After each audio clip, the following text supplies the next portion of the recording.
Just go right to. No, I don't include computer sound, right?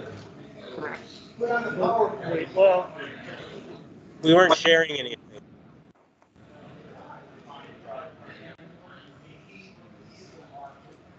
But is it using the mic still? We'll make sure we test it.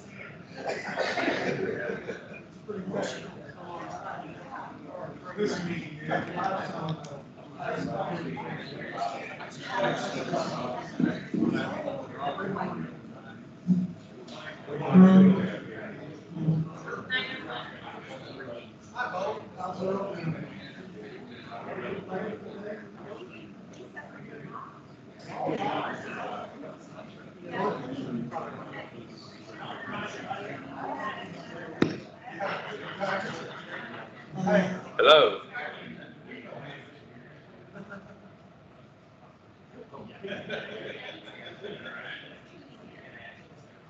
It's 9:01, so we'll give it about another minute, just in case someone's having trouble that's joining online, and then we will begin.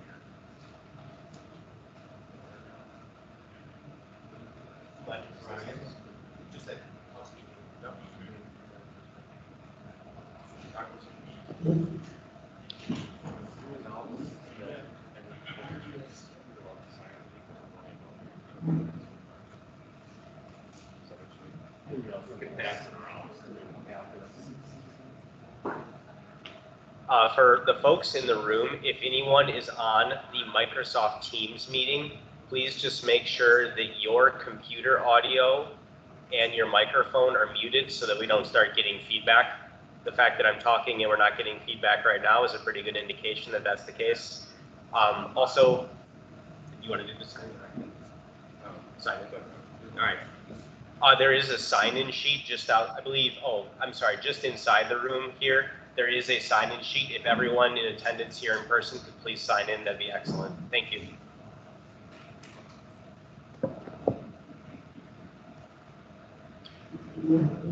Can you all hear me all right if I stand like this? Perfect. Good morning. I'm Brian Edwards with the Grand River Dam Authority.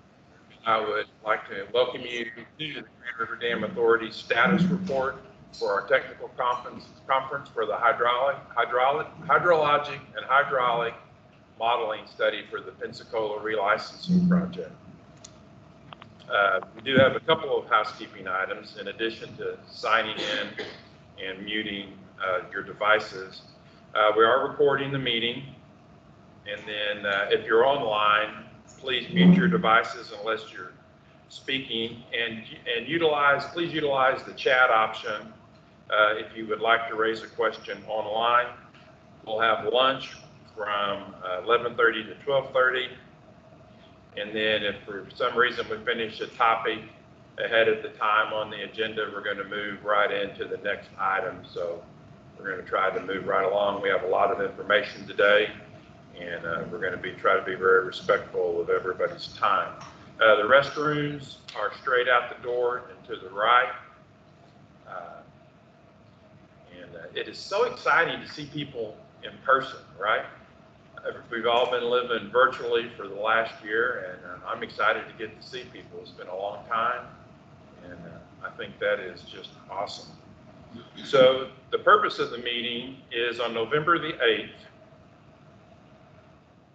FERC issued the study plan determination for the Pensacola project, requiring GRDA to complete 9 studies. Those are underway, and one of those is the hydrologic and hydraulic modeling study. And then on January the 23rd of 2020, FERC issued an order on the request for clarification and rehearing, modifying the schedule for completing the 6-month model input status report.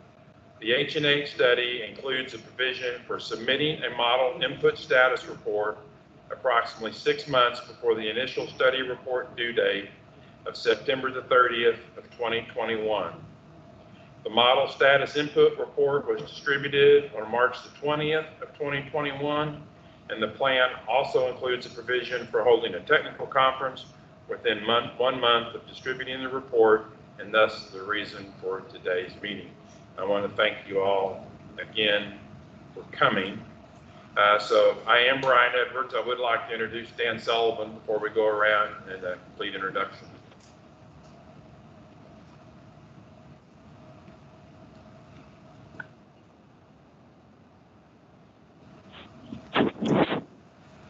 Good morning, Dan Sullivan, CEO of the Grand River Dam Authority, and I'm very glad to see everyone here this morning. We know that this is a very important topic for those, particularly in the Miami area.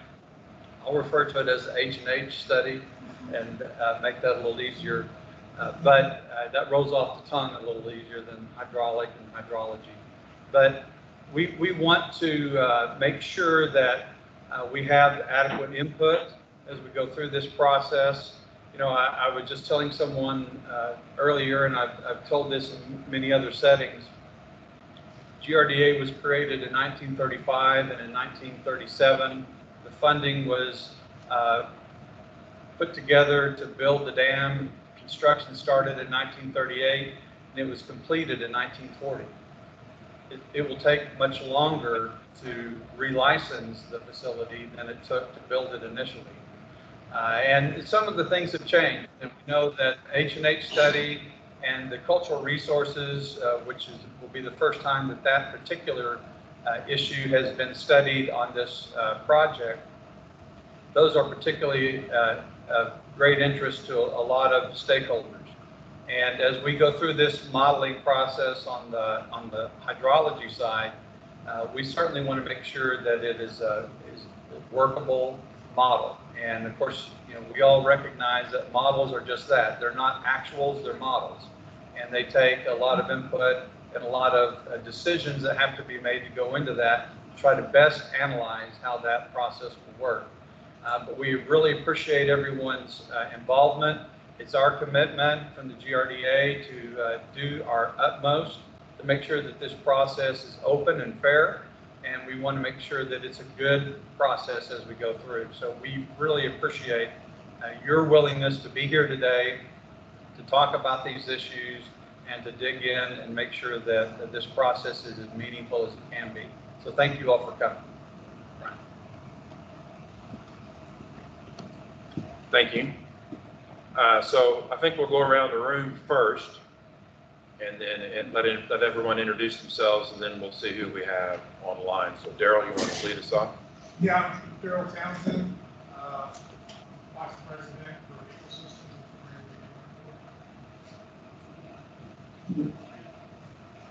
I'm Chris Randolph, I'm Administrator for City Land. Christine McLean, Development Director for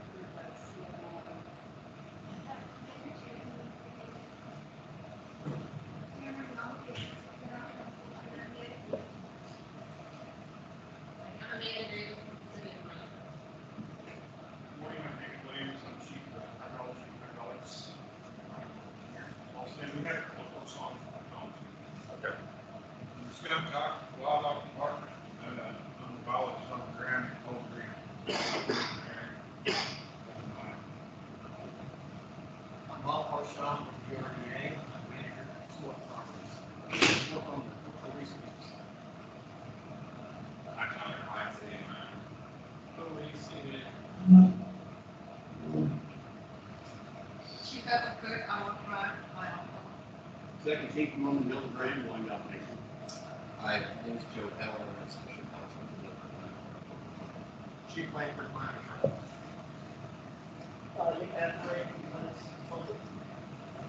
Jesse Petrowski, 800 Consultants. You're a Perka, you can look.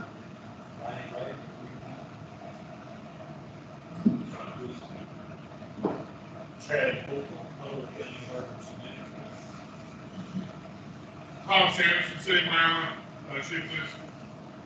Wes Parker, Mayor of Miami. Kevin Douglas, City Council, Miami. Steve W. Grand River Dam Authority. Chuck Sensible, Legal Counsel, All right, thank you. We have, at last count, 24 people online. So, oh, now it says 52. So, I would like to give everybody online an opportunity to introduce themselves. So we'll just give that a whirl and see how it goes. So just don't everybody speak at once, and we'll try to work through that.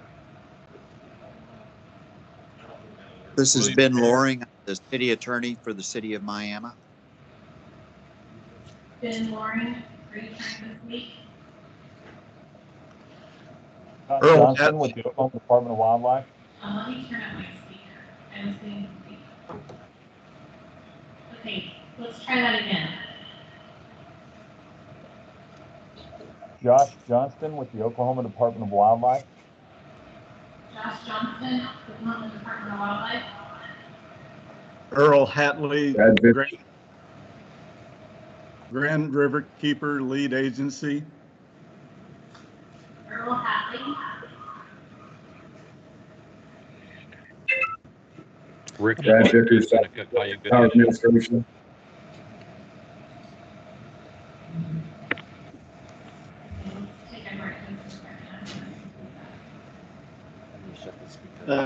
This is Di Thomas with Tetra Tech, representing the city of Miami. And this is Craig Gannett with Davis Knight Tremaine, counsel to the city. All right.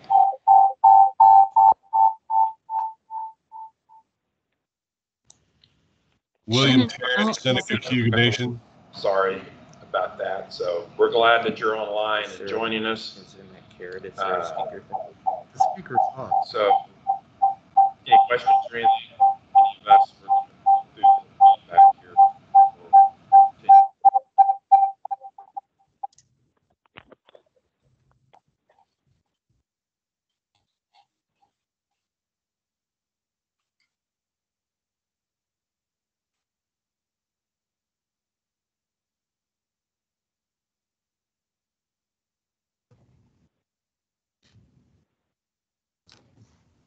Brian, this is Connor Cleary. Valerie Giebel and I are here from the Department of the Interior.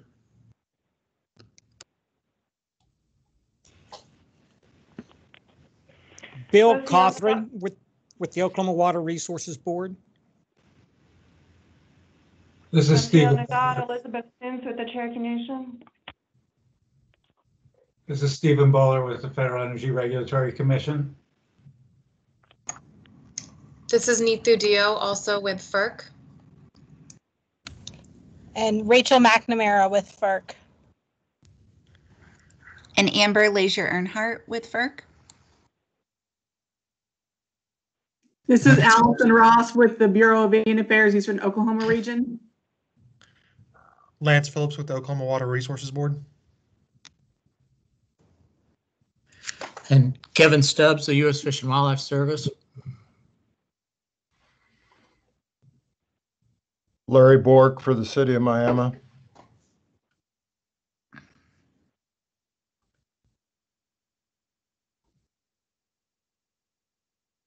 Bill Jackson with the Corps of Engineers. This is Teresa Flood, also with the Corps of Engineers.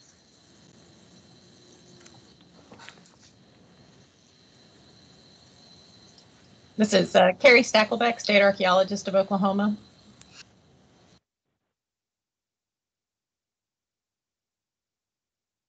Linda Ozam, the State Historic Preservation Office.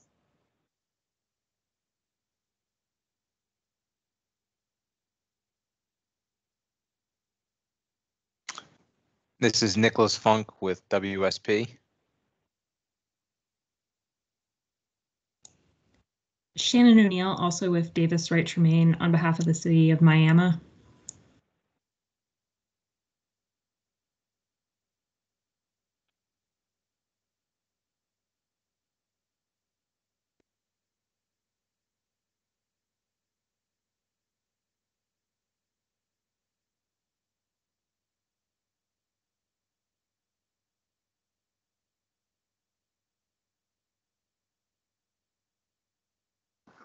This is Tanya Tipton with the Shawnee Tribe.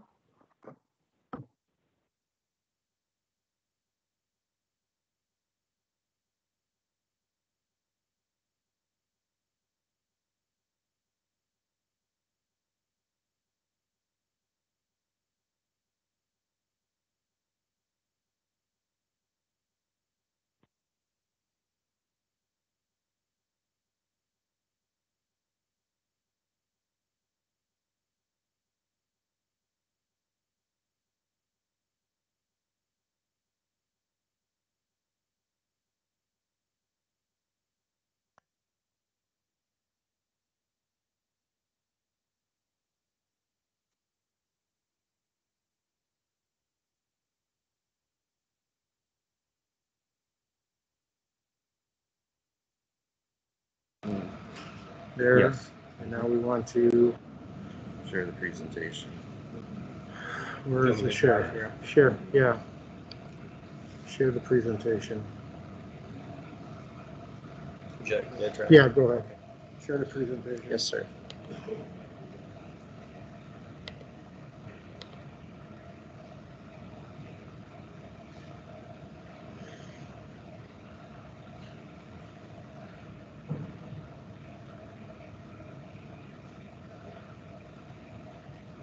There we go.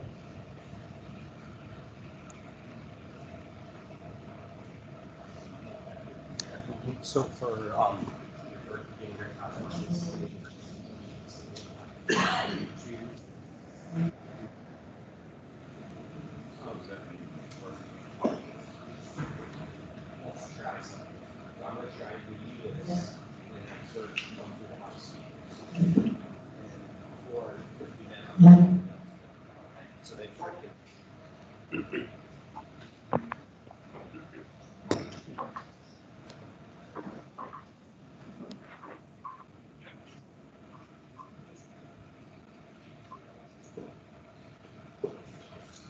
Next on our agenda is comments by FERC, and we are going to try to do this. So just bear with us a moment.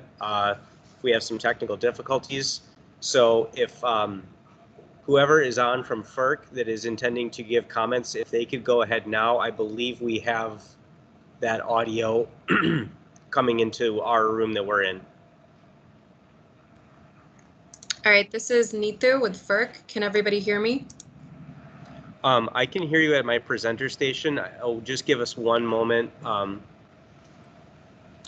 Is that, Jacqueline, is that, are you picking up? Try it again.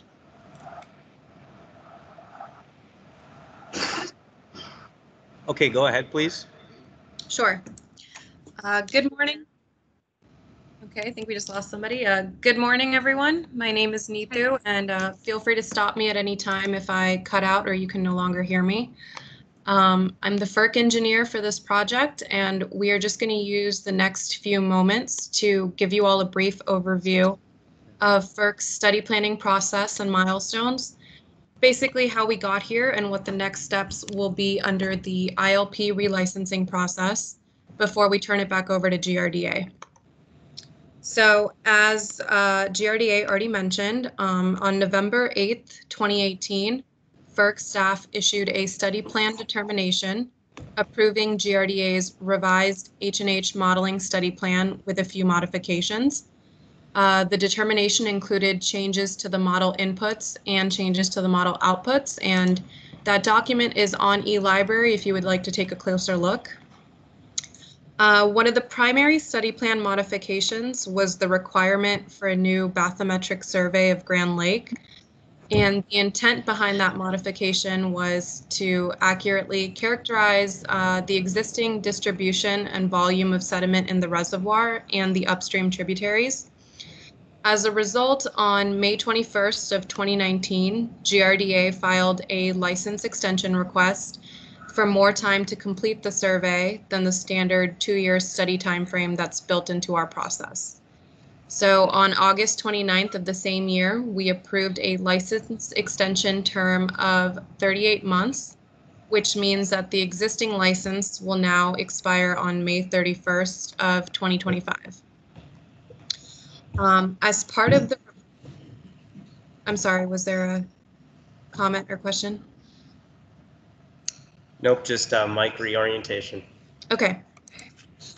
So as part of the revised study plan, GRDA also proposed a 6-month model input status report as part of the H&H study.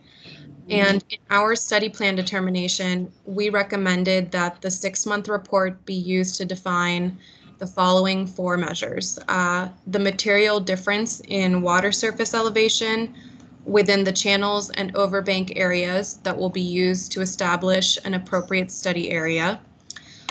Define the flood flows that will be analyzed and ensure that the flood frequency analysis includes the 100-year flood event. Define the reservoir elevations that will be evaluated by the models, and work toward identifying an appropriate study area based on the first full year of study results. So as we all know, that report was filed on March 30th, and we're here for the purpose of reviewing that report. Which GRDA will do. But following this teleconference, the ILP process will require GRDA to file an initial study report in September of this year, followed by an initial study report meeting in October. In addition, we will have an updated study report due in October of next year, followed by a meeting in November. And both the initial and updated study reports and those meetings are meant to provide stakeholders with the opportunity to review, comment, and if necessary, request any modifications to the studies. And I just want to be clear that FERC will not be soliciting modifications to the studies before those points. We'll be considering all of your comments, but we'll be addressing them at those appropriate times. More information on how to file comments or to continue to participate in the relicensing process can be found on our website, ferc.gov, or by contacting me or Rachel McNamara, who's the project coordinator. Are there any questions on the information that I just provided before I hand it back over to GRDA?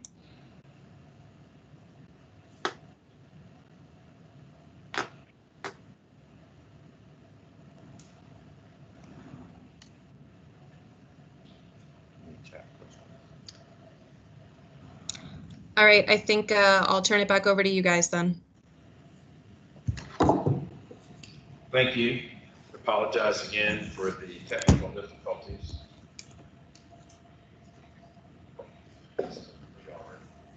Right, so we'll turn it over to Mead and Hunt. Thank you all.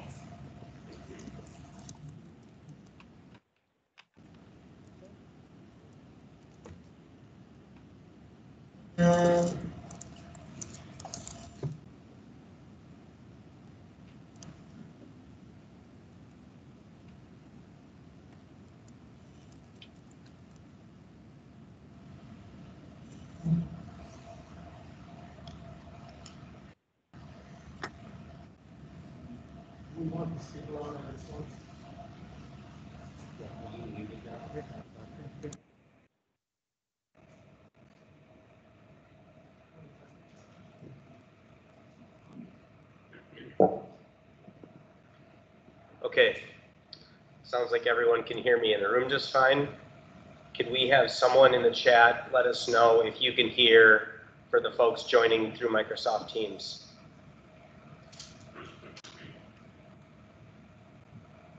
All right, thank you very much. And thank you everyone for joining us here today. Thank you for bearing with us with the technical hiccups.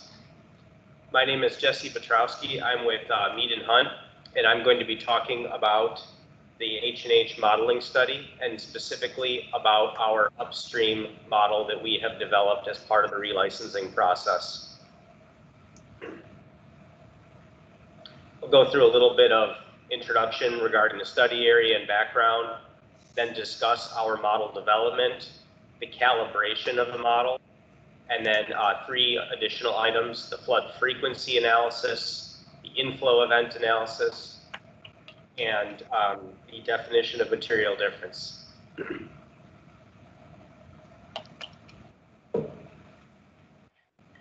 So first, intro and background. What is shown here on the slide is the study area, or the model area, I should say, for the upstream hydraulic model. I'll get into model development more in the following slides, but this is just a broad overview of our model domain. So this is a hydraulic model that's modeling the water surface elevations. At the downstream end, you can see we have Pensacola Dam. There's also a stream gauge there, stage gauge. Toward the upper end of the Neosho River, we have the Commerce gauge and the Miami gauge. We also have USGS gauges on the Spring River and on the Elk River. In this slide as well, and I'll get into more detail on these items in the following slides, you can see the green polygons showing 2-dimensional flow areas of our hydraulic model, and then the purple lines representing 1-dimensional cross sections that are calculating the hydraulics within the study area. I will get more into the details of that modeling as we go on, just making sure that everyone is familiar with the study area, as I assume most people in this room are. Just to recap on the study timeline, again, on April 27th, 2018, GRDA filed the PSP, or Proposed Study Plan, to address hydrologic and hydraulic modeling. On September 24th, 2018, GRDA filed the RSP, or Revised Study Plan. Then in November 8th of that same year, FERC issued their study plan determination. And then subsequently as well, on January 23rd, 2020, FERC issued an order on request for clarification and rehearing, which adjusted timelines and so forth, which is part of the reason why we're here today.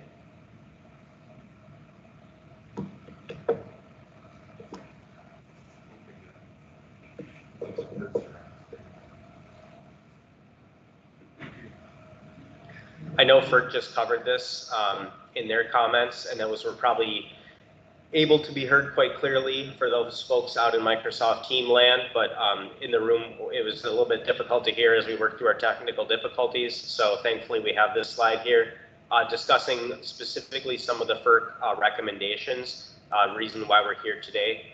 One is to hold a conference call on the upstream hydraulic model, and Nick will also be covering the downstream hydraulic model later on this afternoon, discussing the model inputs and the model calibration, present a flood frequency analysis, which is basically relating the magnitude of a flood to the frequency at which that flood may occur in a given watershed, then perform an inflow event analysis to determine if the historical inflow events that we are using that were selected in our revised study plan for model calibration met or exceeded a 100-year recurrence interval, and also propose a definition of material difference, which the item of material difference was brought up in our revised study plan.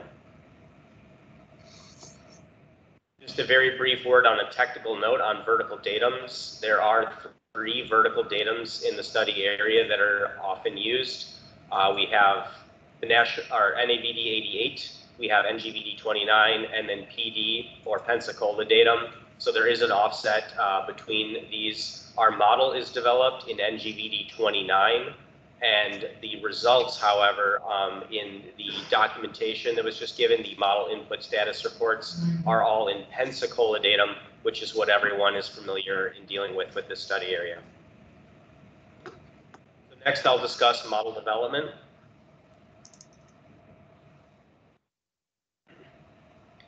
So previous to Mead and Hunt's work in this area, Tetra Tech developed a hydraulic model of this area. They previously developed a HEC RAS, or also known as HEC RAS model. That's just a piece of hydraulic modeling software. They have reports published in 2015 and 2016. When Mead and Hunt started our hydraulic modeling, we used the Tetra Tech model as the base for our model, and then built upon that. Just a quick note, Tetra Tech, when they developed their model, they wanted to develop a one-dimensional and two-dimensional combined flow model. One-dimensional means you have a single cross-section, the hydraulics are calculated in aggregate at that cross-section, and two-dimensional, you have flow in the X and Y direction with vertical averaging. Tetra Tech wanted to use combined 1D, 2D modeling in RAS, and at the time of the publishing of their reports, 1D, 2D RAS 5.0 was actually in beta, so they used beta software for their modeling. Since then, HEC has published multiple official releases of that software. The current official release is 5.0.7, and that is the software that we are using for our model development that I'm being presented here today. We have a question, and I'll read it out to you. The U.S. ACE's Hydrologic Engineering Center, HEC, have recently released TechRAS version 6.0 Beta 3. This model has several improvements over version 5.0.7, including the ability to represent bridges within a 2D area. It is probable that the HEC will release the final build within the next year, and certainly within the study time frame. Have you considered using, I'm sorry, it's a long question here. Have you considered using this version in the model in the study? And if you could just briefly restate the question. Sure. So the question was in regard to a current beta version of RAS 6.0 beta. HEC has released 3 beta versions of this software, and the question related as to whether or not we are considering using this software as part of this study. So one item on this topic is there are always going to be new releases of RAS. We certainly like to use official releases when possible. Beta releases are just that. They are prone to having bugs, as any software is, but the designation of beta indicates that the prevalence of bugs in that software may be very high. So you may get some benefit, some computational benefit, like Sean mentioned from the question asker, two-dimensional modeling combined with bridges, being able to represent bridges within a two-dimensional model domain. So there are benefits to using software that is not yet out the door, not yet officially released, and is still in development. That is something we are taking into consideration. And at this time, the current release is 5.0.7, and that is what we are using.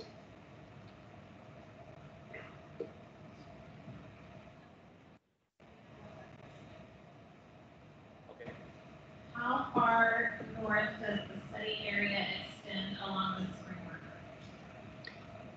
You might be getting to it later, but. Sure. So the question was, how far does the our model extend along the Spring River? This is covered later in the presentation, but we go 21 river miles upstream from the confluence with the Neosho River.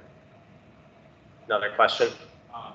It's not a question, but I just want to mention that the question on how far it extends up the Spring River was asked by Everett Bandy, so we can mention that. Everett Bandy was the person who asked the question regarding the extent up the Spring River. And also, do we have, I guess for the purpose of the recording, who asked the question about 507 versus 6 beta? It was Di Thomas. Okay, Di Thomas asked the question regarding the beta software that's currently available. Chief Langford, I'm just curious, can you give us a landmark count part? 21 miles by water is a little different than, is there a landmark you could give us? Sure. The question was in regard to landmark for the upstream extent of the Spring River. I think the simplest way would be to show it here on the map. So that's approximately, I believe, 6 miles upstream of the USGS gauge, which is on East 57 Road.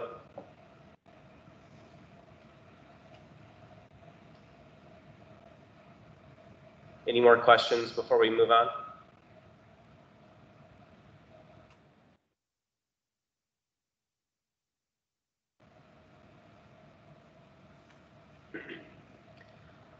So I've mentioned that we use the Tetra Tech model that they developed as the base for our model, and then we continued to make adjustments and improvements to that model as part of the relicensing effort.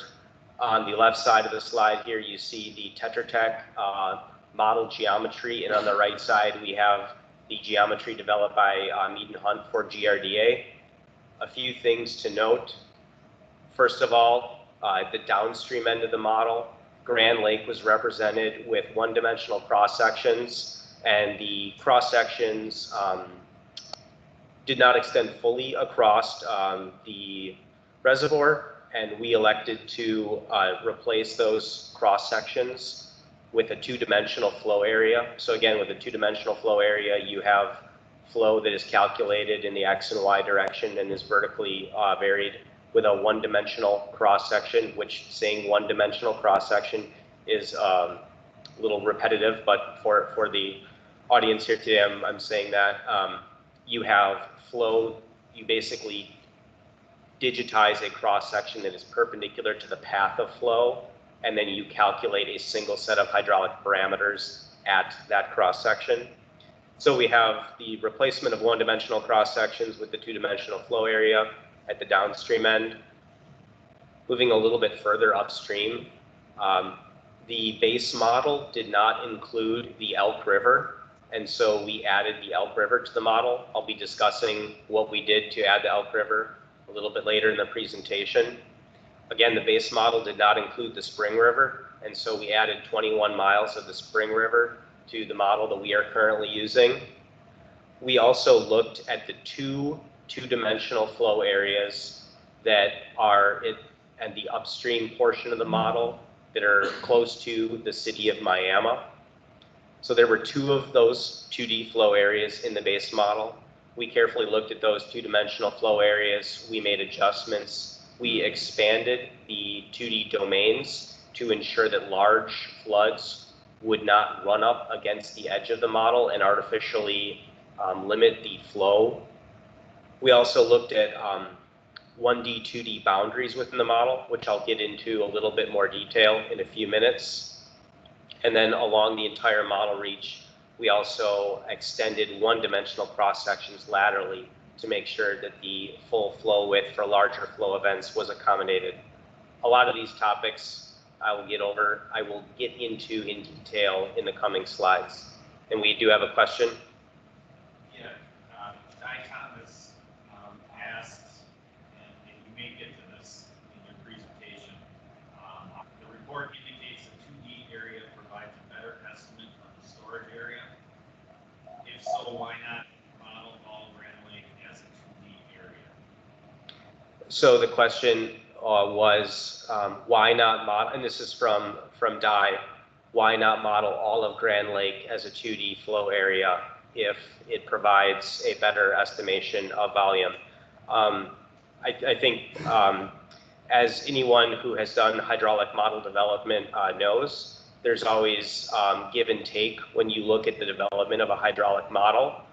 For example, as we discussed just a little bit ago, you currently cannot put bridges in a two-dimensional flow area in a model. So there's sometimes benefits to using one-dimensional cross-sections. Sometimes there's benefits to using two-dimensional flow areas.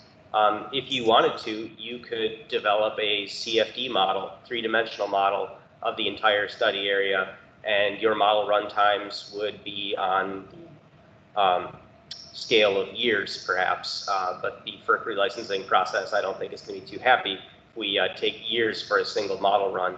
So there are trade-offs between one-dimensional and two-dimensional, certainly, and there's also limitations where at a certain point you have to decide how much benefit are you adding, and what is the cost of that benefit?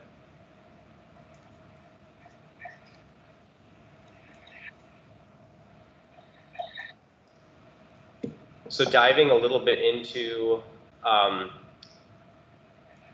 model improvements from the base model. This is an example of two-dimensional cells within a two-dimensional flow area. So in RAS, you define cell centers in your 2D flow area, and RAS defines the cell faces for you. So that's a little bit of jargon. So what does that mean? Basically, all of those black lines that you see on the screen in both the left image and the right image are, in a sense, their own one-dimensional cross-section. They have station elevation data on them. Flow is calculated across those boundaries. So when we looked at the base model, one of the things that we found along the edge of the channel is that the faces of the two-dimensional cells were not aligned along with the bank lines of the river.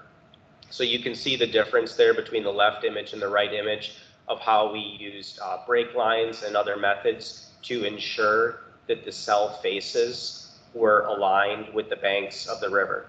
The benefit to this, or rather the drawback of not taking this step, is because you can have flow moving across those boundaries. If you have a two-dimensional cell boundary that is partially within the channel and partially within the overbank, what RAS sees when the model runs is an opportunity for flow to exit the channel because it sees the low elevation of that cell face that is within the channel. So it'll push flow out of the channel. Then, at subsequent computational time steps, RAS finds that that overbank area may not have the volume to hold that water, and so it may try to push it back into the channel. So you get this unnatural phenomenon of flow exiting the channel and then quickly re-entering the channel. That can lead to computational instability. It can also just lead to inaccurate model results. So when we look at the HEC manual, one of the primary things recommended for two-dimensional modeling is to take care to align two-dimensional cell faces along breaks in topography.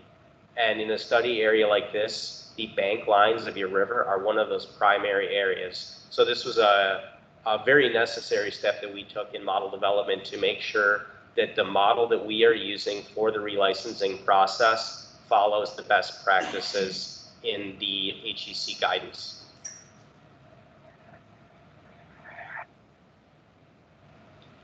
I touched a little bit before on the extension of one-dimensional and two-dimensional flow areas laterally to ensure that large flows can be accommodated.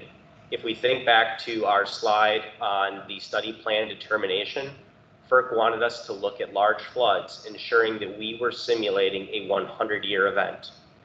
The base model, for the simulations that were run in the base model, the geometry it did a fairly good job of accommodating those flow events and ensuring that for the most part they were contained within the domain of the model.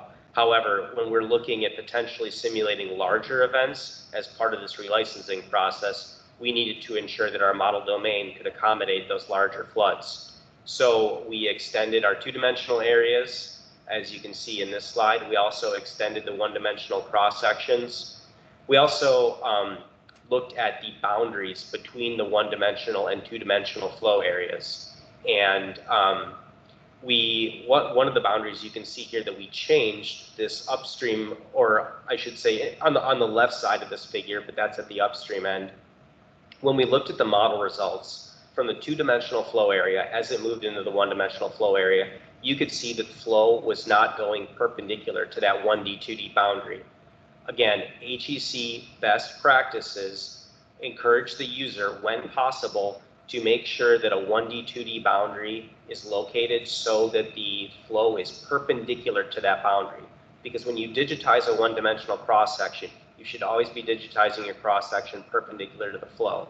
So we made these modifications, and we looked at all the 1D, 2D boundaries within the model, looked at them carefully, and made changes as necessary. Again, we want to make sure that this model is a robust tool for the relicensing process, and that's why we're making these changes. We have a question in the back.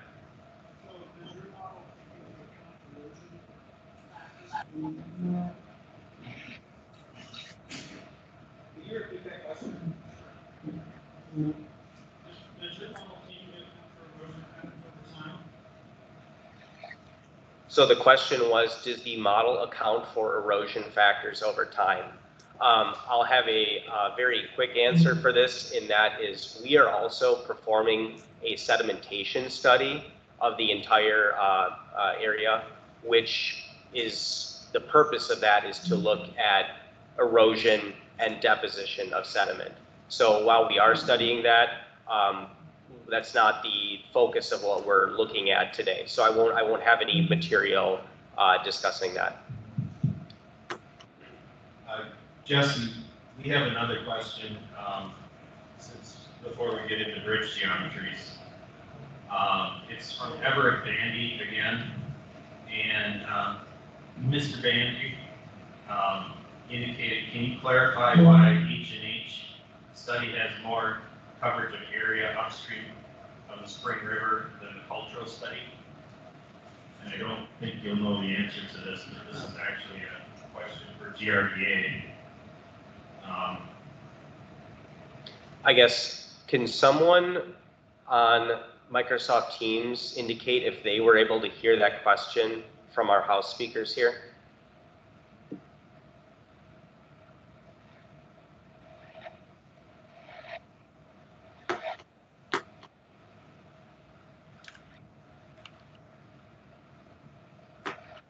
One says no, one says yes, one says not well enough. Okay, I think Sean's going to just come up here and repeat that question. We'll make sure we get everyone on board.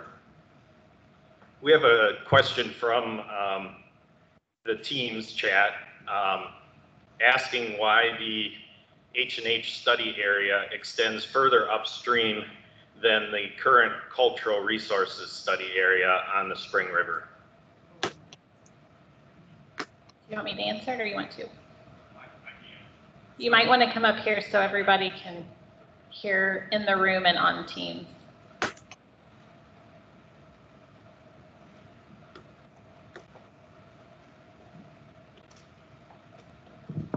So currently, the other study plans underway are using the existing project boundary for parameters.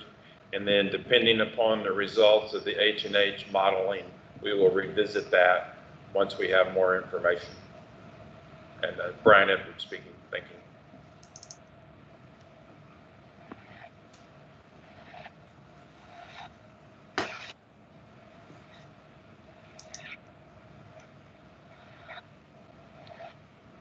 I'm not getting any hand signals of other questions, so we're going to continue on. Thank you, Brian.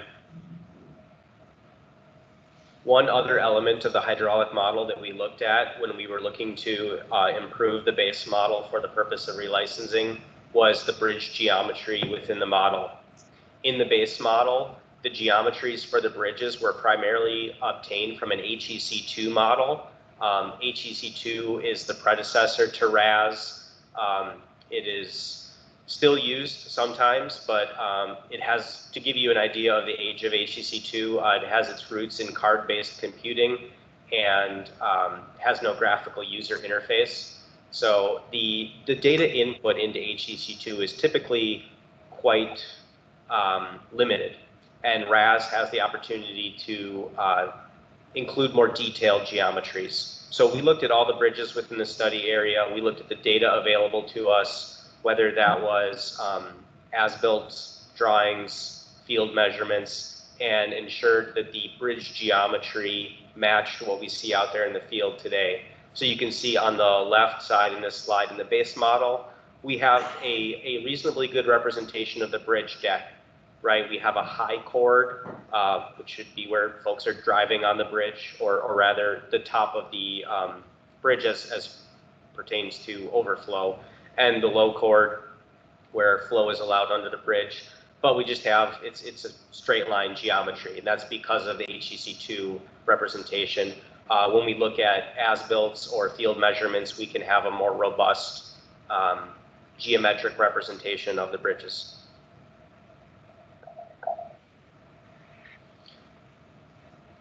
So we've had a few questions on the Spring River. Going to talk a little bit about the addition of the Spring River to the hydraulic model.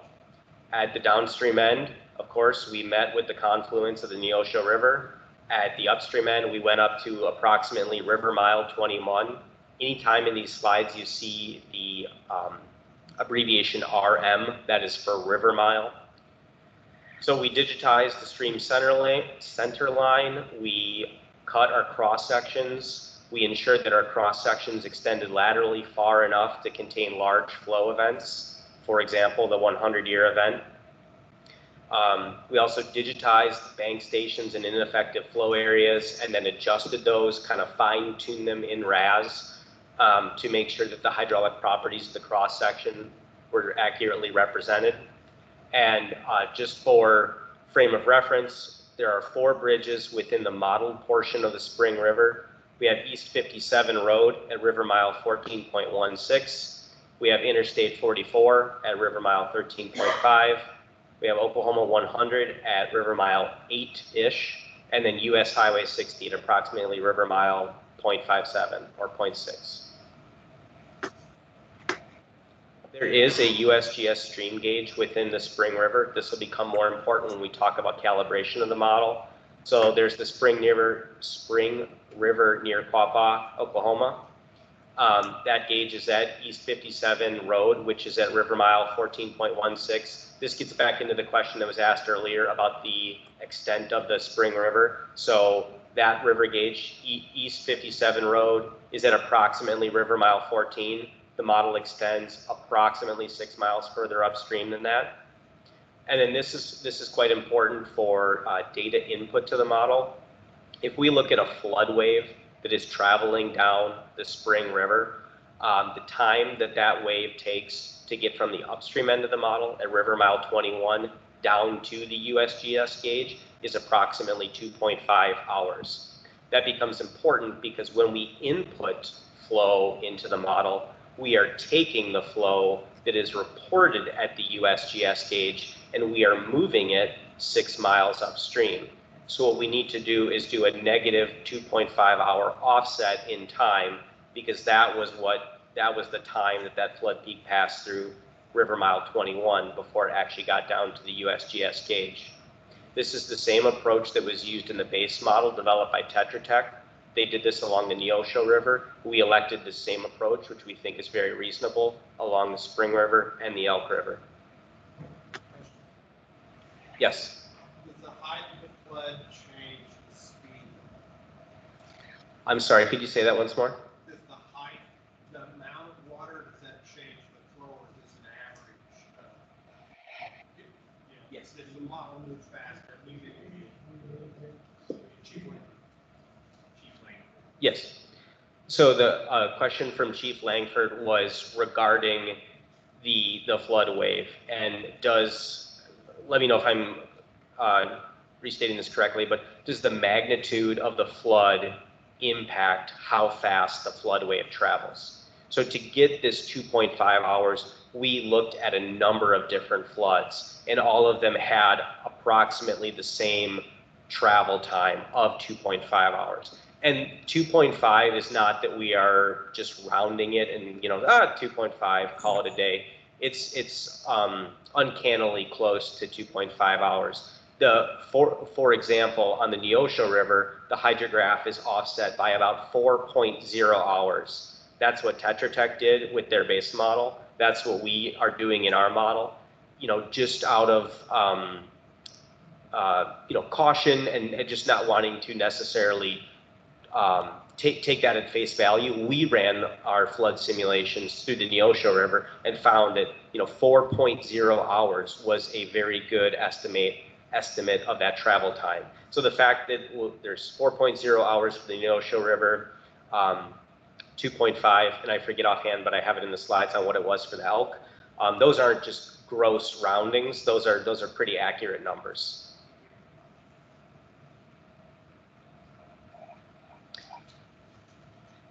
All right, just to give folks another kind of visual cue on the Spring River that was added to our hydraulic model. This, the black line with the square dots is basically the invert, the low point, the thalweg of the river. And we have the bridges labeled on here. I'm not going to read those off because I just read those off on the previous slide, but this just gives you an idea of the extent of the portion of the Spring River that we added to the hydraulic model.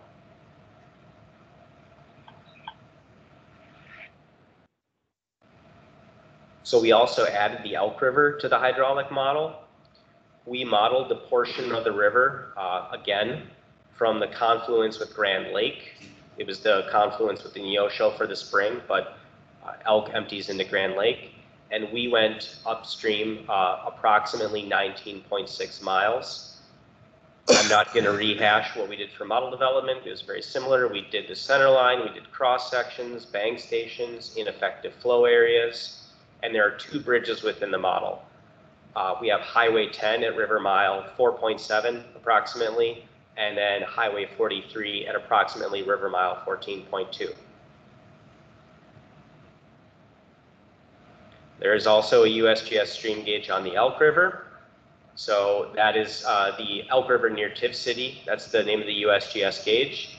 The gauge is at Highway 43, which is that upstream bridge at approximately river mile 14.2. And the flood wave travel time is approximately 2 hours from the upstream end of our model domain to the location of the USGS gauge. So just to maybe, I hope not belabor the point too much, but if we saw that on today, April 21st, the peak of flow passed by the USGS gauge on the Elk River at 11 a.m. When we input it into our model, that's going to be input at 9 a.m., 2 hours previous. I could probably fit a joke in here about the floods not being on Central Time, but I'm going to skip past that.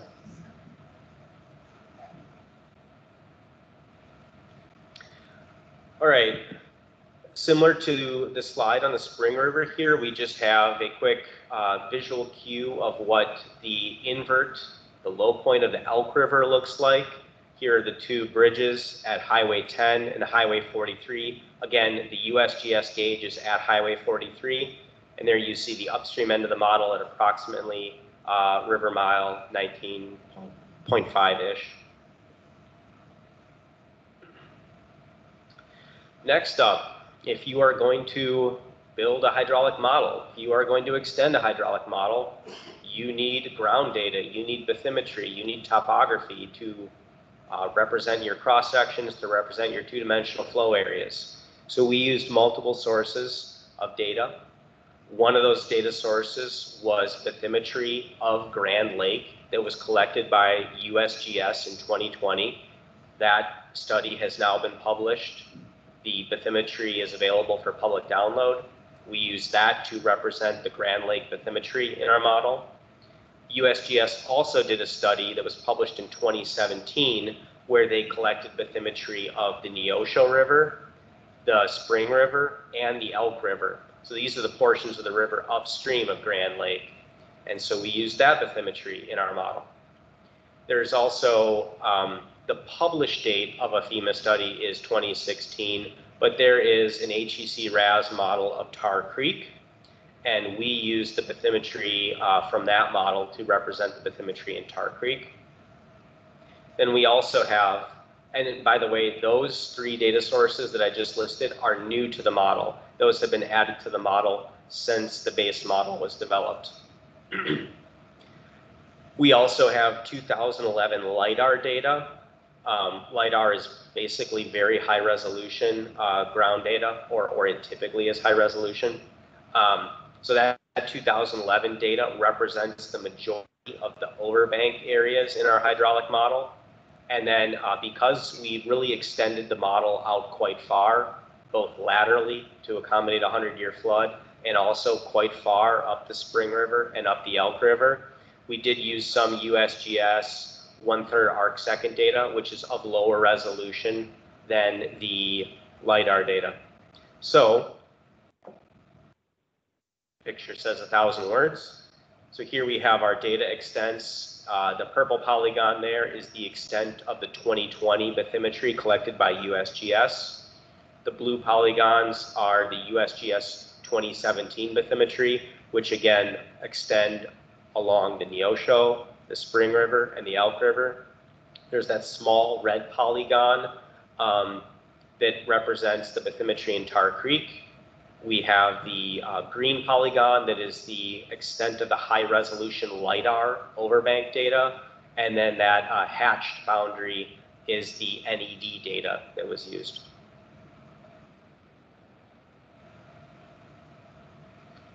Really quickly, this is a figure from the USGS 2020 publication regarding the collection of their bathymetry.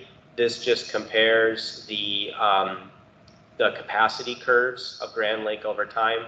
Just a quick note on this slide, all the elevations are in NAVD 88, which is what the USGS published their study in. Again, you can refer to the slide on the data offset as needed. So switching gears a little bit, we've talked a lot about the model geometry, how we extended the model, I'm sorry, how we improved can I the model interrupt? geometry, again, with the goal of making this a robust tool for use in the relicensing process. Another large part when you're talking about modeling things in HEC RAS, and especially with unsteady flow simulations, unsteady flow simply means that the flow can change over time, is the computational parameters that you are using when you're running your simulations.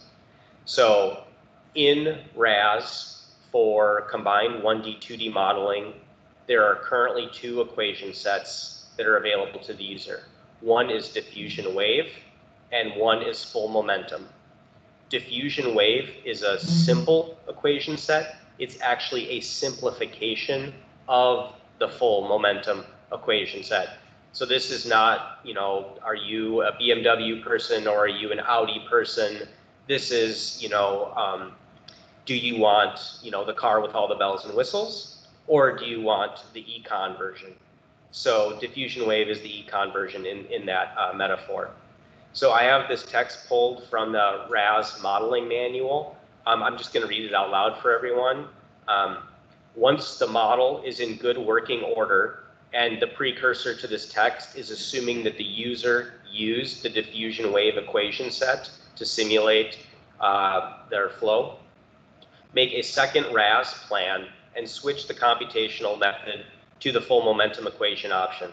Run the second plan and compare the two answers throughout the system. If there are significant differences between the two runs, the user should assume the full momentum or St. Venant equations answer is more accurate and proceed with that equation set for model calibration and other event simulations. So that's directly from the Army Corps of Engineers, the folks who developed the RAS model. So the upshot is when you are doing preliminary model development, diffusion wave equation set is a perfectly good tool that can be used. However, before you finalize your model, you absolutely need to look at the diffusion wave answer and the full momentum answer. And if those two are different, it doesn't mean an apple and an orange. It means that you need to use the full momentum equation set. So we looked at this in the model. The reach that I have on screen here, this is one of the two-dimensional flow areas in our model domain. This two-dimensional flow area was in both the base model and it is in our updated model. This is just downstream of the city of Miami. The red dotted line there is the water surface elevation simulated by RAS using the full momentum equation set. The blue line is the diffusion wave equation set. As you can see, there are significant differences in those water surface elevations. So best practice is to use the full momentum equation set. When we looked at the base model used diffusion wave equation set across the board. Simply put, you need to use the full momentum equation set for areas where there are differences. So we have 3 two-dimensional flow areas in our updated model. 2 of those are also in the base model, and we added one where flow is in Grand Lake. Now, without getting into the nitty-gritty of the difference between full momentum and diffusion wave, in an area like Grand Lake, we ran both simulations and we saw virtually no difference in the water surface elevation, which is unsurprising, and that's its own discussion in and of itself. So we are using the diffusion wave equation set for Grand Lake. That two-dimensional flow area is basically a big bathtub, but then for the two upstream two-dimensional flow areas, the one just downstream of the city of Miami and the one just upstream of the city of Miami, we are using the full momentum equation set.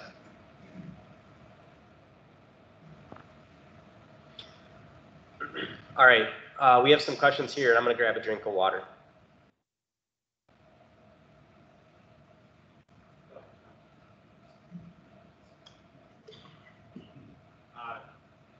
We have a question on one of the previous slides, but I'm going to hold that for now. I'm going to take the second statement from Di Thomas. Okay, so we have a statement from Di Thomas regarding the previous slides. The previous map. He says, for the record, Tetra Tech cannot replicate this chart. We only show differences on the order of tenths of a foot. So the comment is that Tetra Tech cannot replicate the chart, and they show differences of a tenth of a foot. So that's, I guess, for the record. The other one is on the curves. And the question is, can you discuss the differences in state value rating curves between the OWRB and the USGS surveys? Okay, so the question is, can you state the differences between the OWRB and the USGS? I'm presuming the, so. And this is a question from Di Thomas. Okay, so the question is from Di Thomas. Can you discuss the differences? I'm going to basically take it as, can you discuss the differences between the capacity curves? I think that's the simplest, and I think the answer will be most informative to the audience. So there are multiple curves on this chart. One is the capacity curve from the USGS, and they're calling it, and rightly so, the 2019 bathymetry. The bathymetry was collected in 2019. The study was published in 2020. So if you see in these slides 2019, 2020, those are interchangeable. Then you also have the capacity curve, and they call it here, it's a little bit hard to see for folks in the room, but it's the hybrid curve, which is 2009/2017. And let me just explain that for a minute. And that's because OWRB has 2009 bathymetry of Grand Lake. That is bathymetry that was used in the base model. We also have versions of our model with that in it as well. But the reason they call it a hybrid with the 2017 is it also is relying on data from the 2017 USGS bathymetric survey. And so a brief aside, when you are dealing with an area of this size, you are almost always not going to have one single comprehensive bathymetric data set that covers the entire area. You are probably looking at multiple data sets collected at different points in time, and probably data sets that were collected with different equipment. And when you talk about differences in time, you're also talking about differences in accuracy, whether that be because of the budget of the collection or also the time frame in which it was collected. So we also have just a straight up, we'll call it 2009 bathymetry curve on here as well. And then we also have the 1940 capacity curve. Okay, so the question was, can you talk about the differences? This is an excellent question. When USGS collected bathymetry in 2019, they are using, state-of-the-art technology to collect that data. They're using RTK sensors. They are using very accurate, sonar, right? I believe, Nick, was that data collection was fully multi-beam, correct? Or was there single beam in it as well? Okay, so 2019 was fully multi-beam. So you have a boat that is shooting out 500 some lasers down towards the surface of the bed, and it is taking swaths of that data and it's overlapping that data, you are basically getting laser coverage of the entire bed of Grand Lake. That, when you compare that to the 1940 capacity curve, you are not just comparing two capacity curves, you are comparing decades of difference in technological development. So anytime you look at any curves like these, you can look at the differences between the curves, but when you look at the differences between the curves, you need to also consider the technology that was available when looking at those differences in the curves. So thank you, that's an excellent question. Sean, did that cover it? Okay.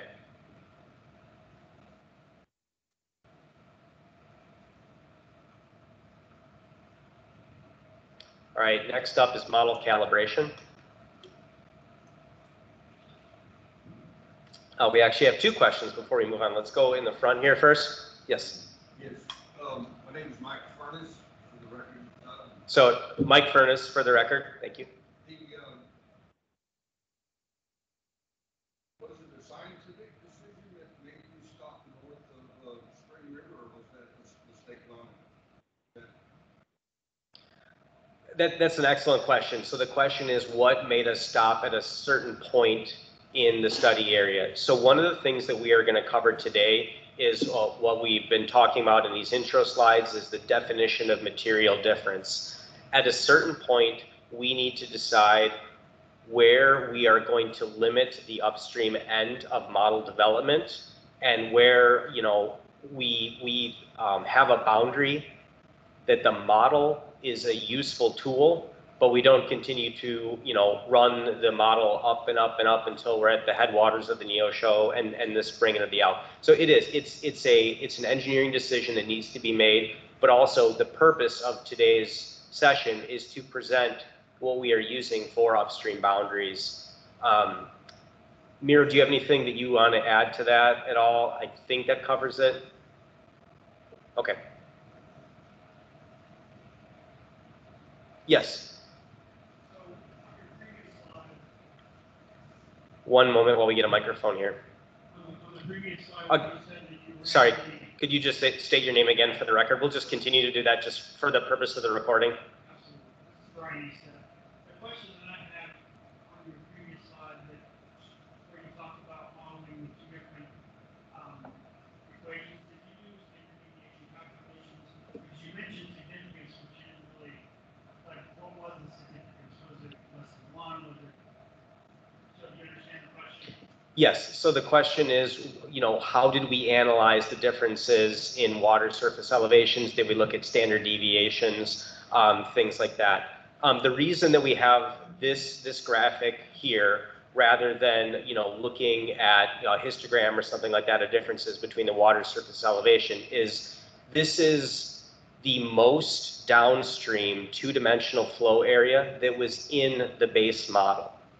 So if you have an equation set that is not accurately simulating the water surface elevation at the downstream two-dimensional flow area, that error is going to carry into the subsequent one-dimensional area that covers the city of Miami, and it's even going to propagate further upstream into the other two-dimensional area that covers the area upstream of the city of Miami, which includes the Commerce Gauge. So this is actually, you know, you don't need to be a hydraulic engineer or anything to understand what's going on here. It's basically, if you are seeing differences in your water surface elevations, you need to use, well, you don't need to use the full momentum equation set, but if you are going to use the diffusion wave, you need to understand that your model is a less accurate representation of the water surface elevations than it could be. So our goal, because again, we want to develop a robust tool for the use in the relicensing process, we are going to be running hypothetical simulations through this model in the coming months. We want to make sure that this model is an accurate representation of the physical reality before we start doing those simulations. So knowing what we know, having the years of experience we do in modeling in RAS and looking at the differences in water surface elevation here, the fact that you are seeing significant differences in water surface elevation is enough to say that we need to use the full momentum equation set. And I'll also say, even without looking at the water surface elevations at all, if you look at the RAS documentation on the differences between the equation sets, what the diffusion wave equation set leaves out and what the full momentum equation set does include, and then you look at the city of Miami, you look at what's downstream and upstream, you look at the shape of the river, you look at the obstructions in the overbank and things like that, a person who is well-versed in RAS modeling is going to look at that and have a clear indication that you should probably be using the full momentum equation set. All right, we have another question. Can we just a moment wait for the mic, please? This is Williams. So I have just a statement to what Mr. Easton had asked in this question. There is a procedure that we typically do for flood damage reduction studies. It's EM 1110-2-1619 to best consider standard deviation in terms of model uncertainty and natural uncertainty. In this case, your model uncertainty is going to be low, which you have really good range.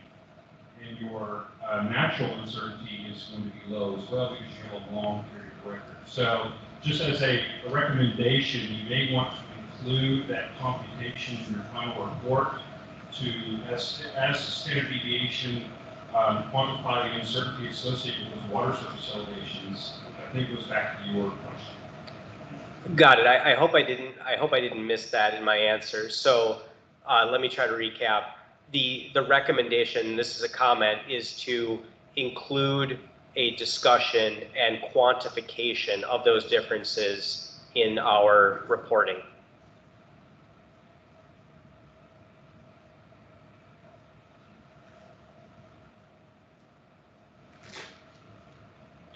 One more question. Oh, I guess not. I mean, we have another question. Joe Heller, Oklahoma. Did I understand you correctly that the USGS bathymetry modeling technique created a laser depiction of the entire bed of Grand Lake, a usable visual depiction of the bed of Grand Lake as part of the modeling? So the question is, did the USGS create a comprehensive laser image of the bed of Grand Lake? I'm going to leave that up to the USGS to speak for themselves on that. I don't want to speak out of turn for them. The reason that I'm discussing that is when we're talking about multi-beam bathymetry, the technology, you know, I don't think it takes a stretch of the imagination to understand that, you know, shooting 500 lasers at the bed of Grand Lake was not a technology that was available in 1940, but it is available in 2019, 2020. I'm hedging there, but that's just because I don't want to speak for the USGS on that. I guess I forgot, maybe I didn't speak the question in the microphone, but it was, I think I got it.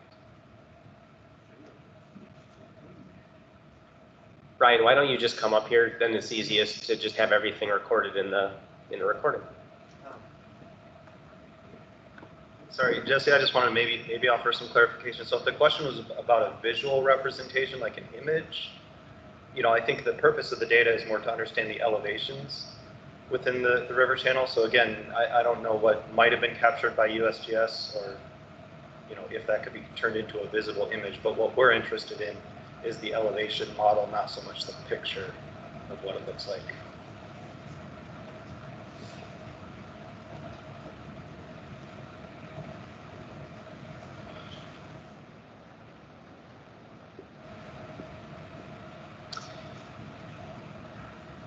Anyone else?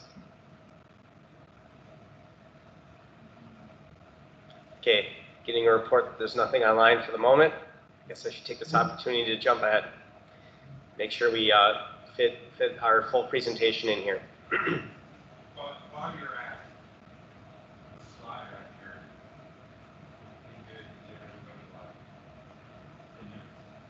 So there was a comment and a question about a 10-minute break, and I think that's an excellent idea. So we'll take 10 minutes, and so we will be back at approximately 10:30.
Yeah. All right, we'll do like a 1-minute warning here and we'll get started again. Just have a lot yet to cover.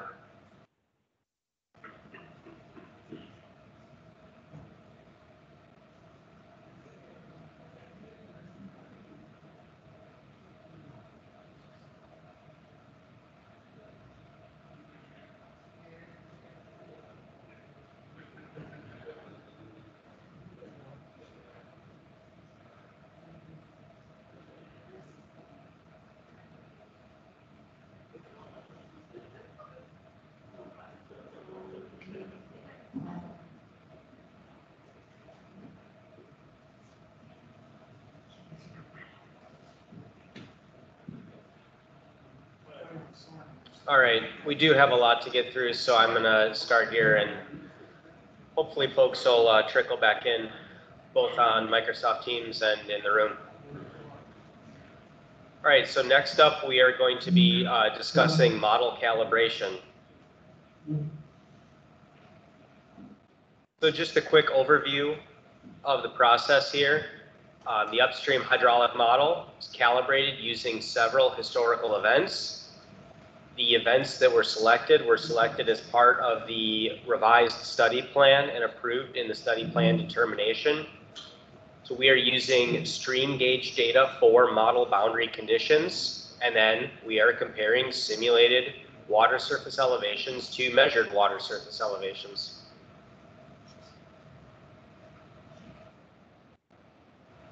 So the stream gauges we are using for calibration should look familiar because they were included in one of those first slides looking at the model domain overview. We have the Neosho River near Commerce. We have Neosho River at Miami.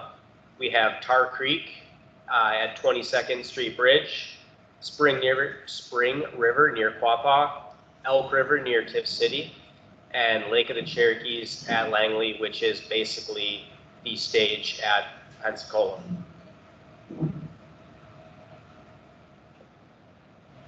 So don't worry about reading all the information on this slide because I'll be discussing each of these events in turn.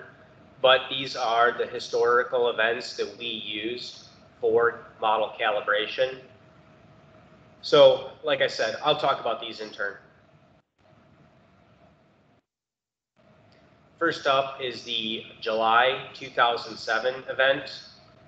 For the calibration data that we used, we have daily maximum water surface elevations at the USGS Miami gauge, and we also have high watermark data that was collected. The high watermark data was used by Tetra Tech during development and calibration of their base model, and we use that same data in our model. We are thankful for it. So a note about the July 2007 event, that is the highest recorded flow on the Neosho River for the selected calibration events. Next up, we have the October 2009 event. For the calibration data available, we have hourly stage data at Commerce, Miami, those again, both on the Neosho River, and then also for Spring River at Quapaw and Elk near Tiff City, which I'm just going to continue to refer to as Spring and Elk for simplicity.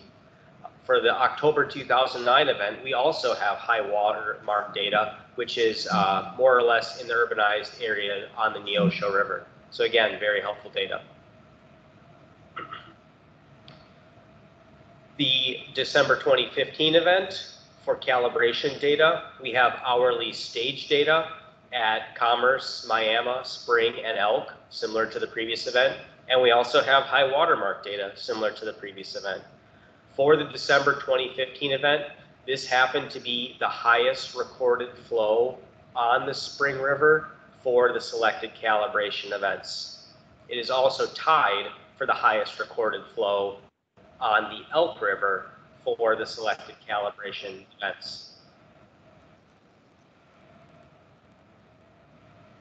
We also have a very small event that occurred in January 2017. calibration data. We have hourly stage data at those same 4 gauges, Commerce, Miami, Spring, and Elk. We also have water surface elevation logger data, which that's the first time you're seeing this on this slide versus the other slides. So as part of the broader study effort, as part of relicensing, our team has deployed water surface elevation loggers throughout the study area. Those water surface elevation loggers serve a broad purpose, but one of the things we can use them for is as part of our model calibration for the upstream hydraulic model. So I will get to that data a little bit later on, but just so you know, we have these water surface elevation loggers deployed throughout the upstream model study area. The January 2017 event was by far the lowest recorded flow on all gauges for the selected events. The reason that we are selecting this quote-unquote event, which is a little bit of a blip on the radar compared to some of these other events, is because, and you've heard me say this before, and you'll hear me say this again during the presentation, we want to develop this model as a robust tool that can be used for a broad range of simulations, theoretical computations, and the like. And so with that goal, we can't just simulate the largest events that have occurred in recent memory. We also have to simulate some of the smallest and ensure that our model can do a good job of representing the water surface elevations of the large events and of the small events. Then we have the April 2017 event. Calibration data, once again, hourly stage data for those 4 gauges and also water surface elevation logger data. So we had January 2017 and April 2017, both with water surface elevation logger data. This event, though, was tied for the highest recorded flow on the Elk River for the selected calibration events. Then finally, we have the May 2019 event. Again, stage data at those 4 USGS gauges. And again, we also have water surface elevation logger data because our water surface elevation loggers were still deployed during this event. This was the highest recorded flow on Tar Creek for the selected calibration events. So that's an overview of the events that we used for model calibration. Now we're going to talk a little bit about the methodology for calibration. So once again, our goal is to develop a single geometry file that can be used for synthetic or hypothetical simulations as part of the relicensing process. That is our goal. That is why we took the base model and improved it. That is why we are calibrating our model. That's why we're doing everything we're doing, is to build this robust tool.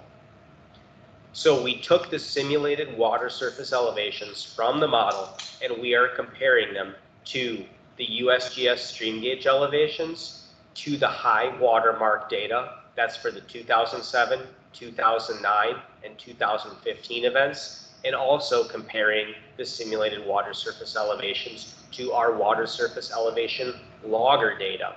That is for the January 2017, April 2017, and May 2019 events.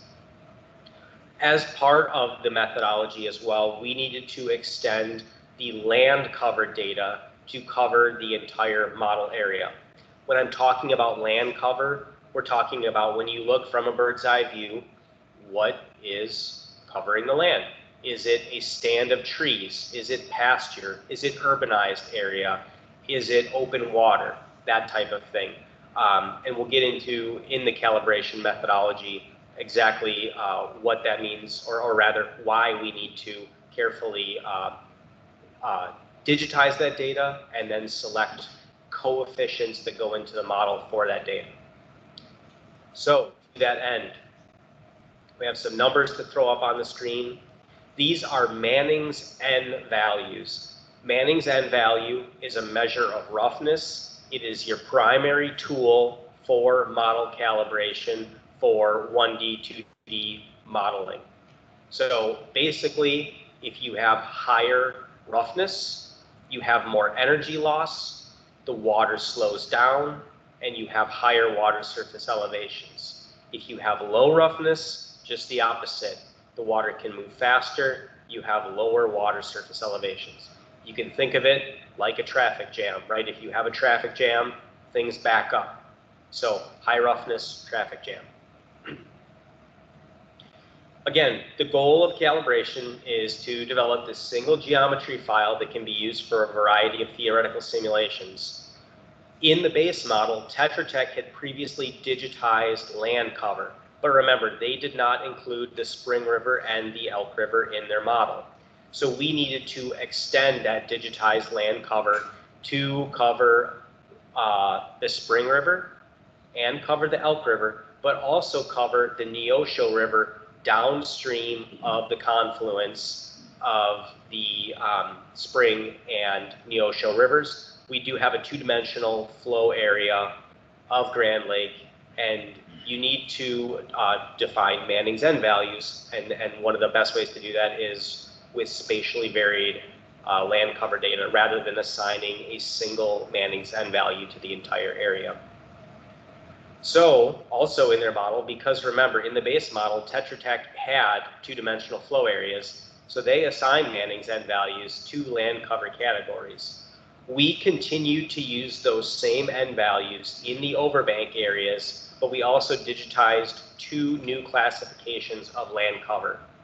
We digitized one that covered field crops and also dense urban areas. And we assigned Manning's N values to these categories based on the other N values that were being used for overbank land cover, again, building on what Tetra Tech did, and we're also using our engineering judgment when selecting those Manning's N values. So for example, in the base model, there is a land classification of urban area.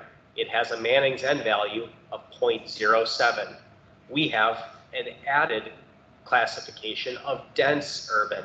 So dense urban versus urban, right? Dense urban, you're going to have more flow resistance, higher roughness. So our dense urban Manning's N value is higher. So we're not just willy-nilly throwing in these values and then changing them as part of calibration. We are using what we had in the base model. We are building upon it. We are expanding it.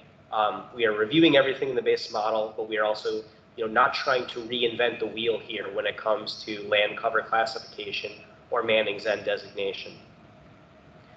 We are using horizontally varied Manning's N values in cross sections, and then we are using spatially varied N values in the 2D flow areas. I have one more thing, and then I'll get to the question that has come in.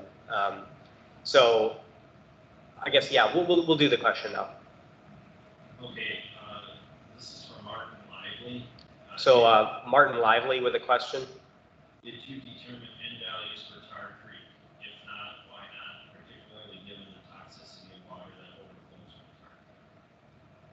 So our land cover digitization and classification of Manning's N values now as part of the expanded model more or less covers the full study area. So that also includes Tar Creek. So we did digitize land cover and classify N values for Tar Creek. Now, when I say we did, there was coverage of that area because Tetra Tech modeled that area. So they digitized land cover, they classified N values, and we built upon the solid foundation that they had when we made our improved model. Thank you for that question. Just pause in case there's anything else.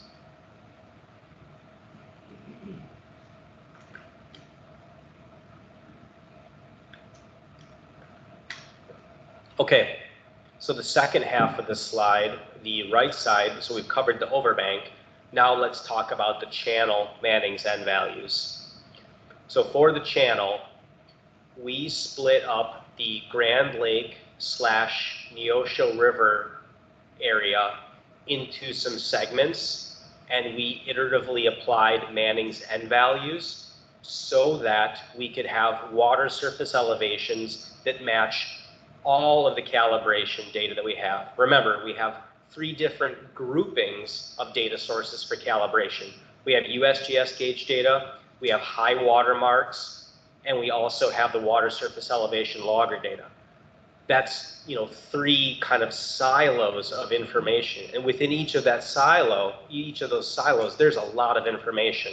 So we have a broad range of hydraulic events. We have a fair amount of data to calibrate to.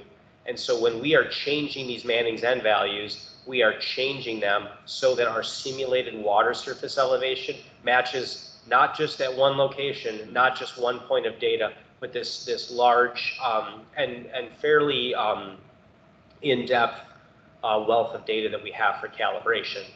Now, along the Elk River and along the Spring River, there is less data. Typically, where you have more urbanization, you have more data when it comes to flooding.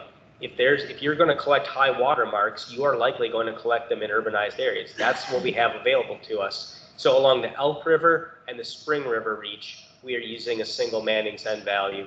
Along the Neosho and Grand Lake, we have it divvied up into a few different sections where clearly making a change in the Manning's N value resulted in a far better model calibration than just using one uniform value for the entire reach. In Tetra Tech study, they also divvied up the Neosho River into segments and assigned different Manning's N values to those segments. Now, after we've assigned those segments, what we did in our study is a little bit different, which is what I'm going to talk about next.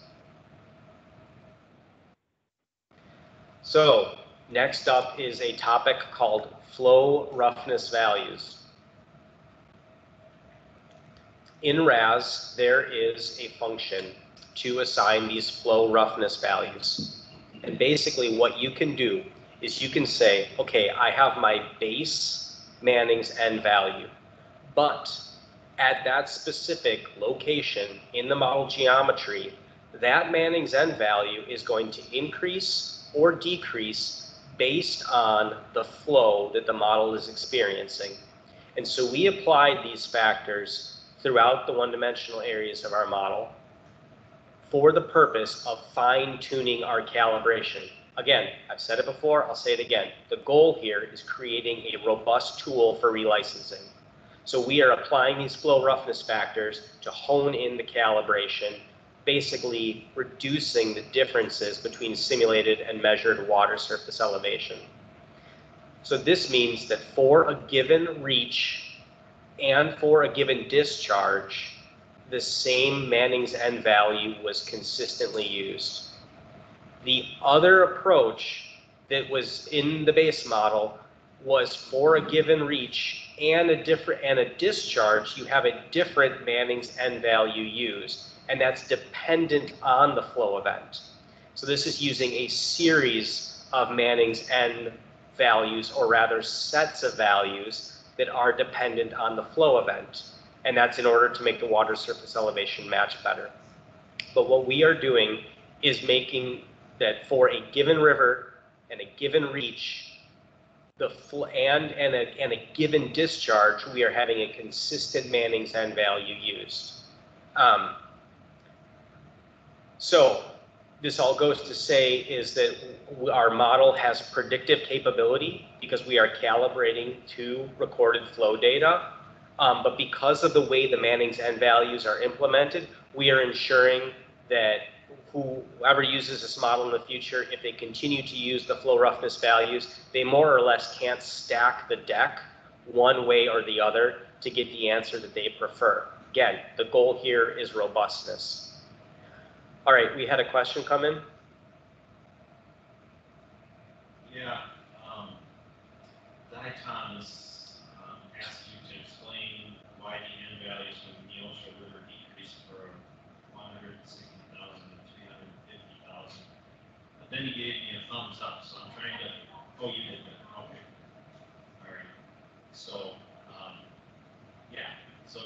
Okay. Why are the N value factors for the Neosho River decreased for 160 and 350,000? So this is a very good question. So if you look at the lower left-hand corner of the table of values here, and I don't expect anyone to look, at all these values all at once, but the specific question is about the lower left-hand corner here, where we have on the Neosho River, the left-hand columns, 4 flows of 160 to 350,000 CFS our flow roughness factor is 1.0, which basically means that we are taking the base Manning's N value that we set as part of our calibration, and we are not modifying it.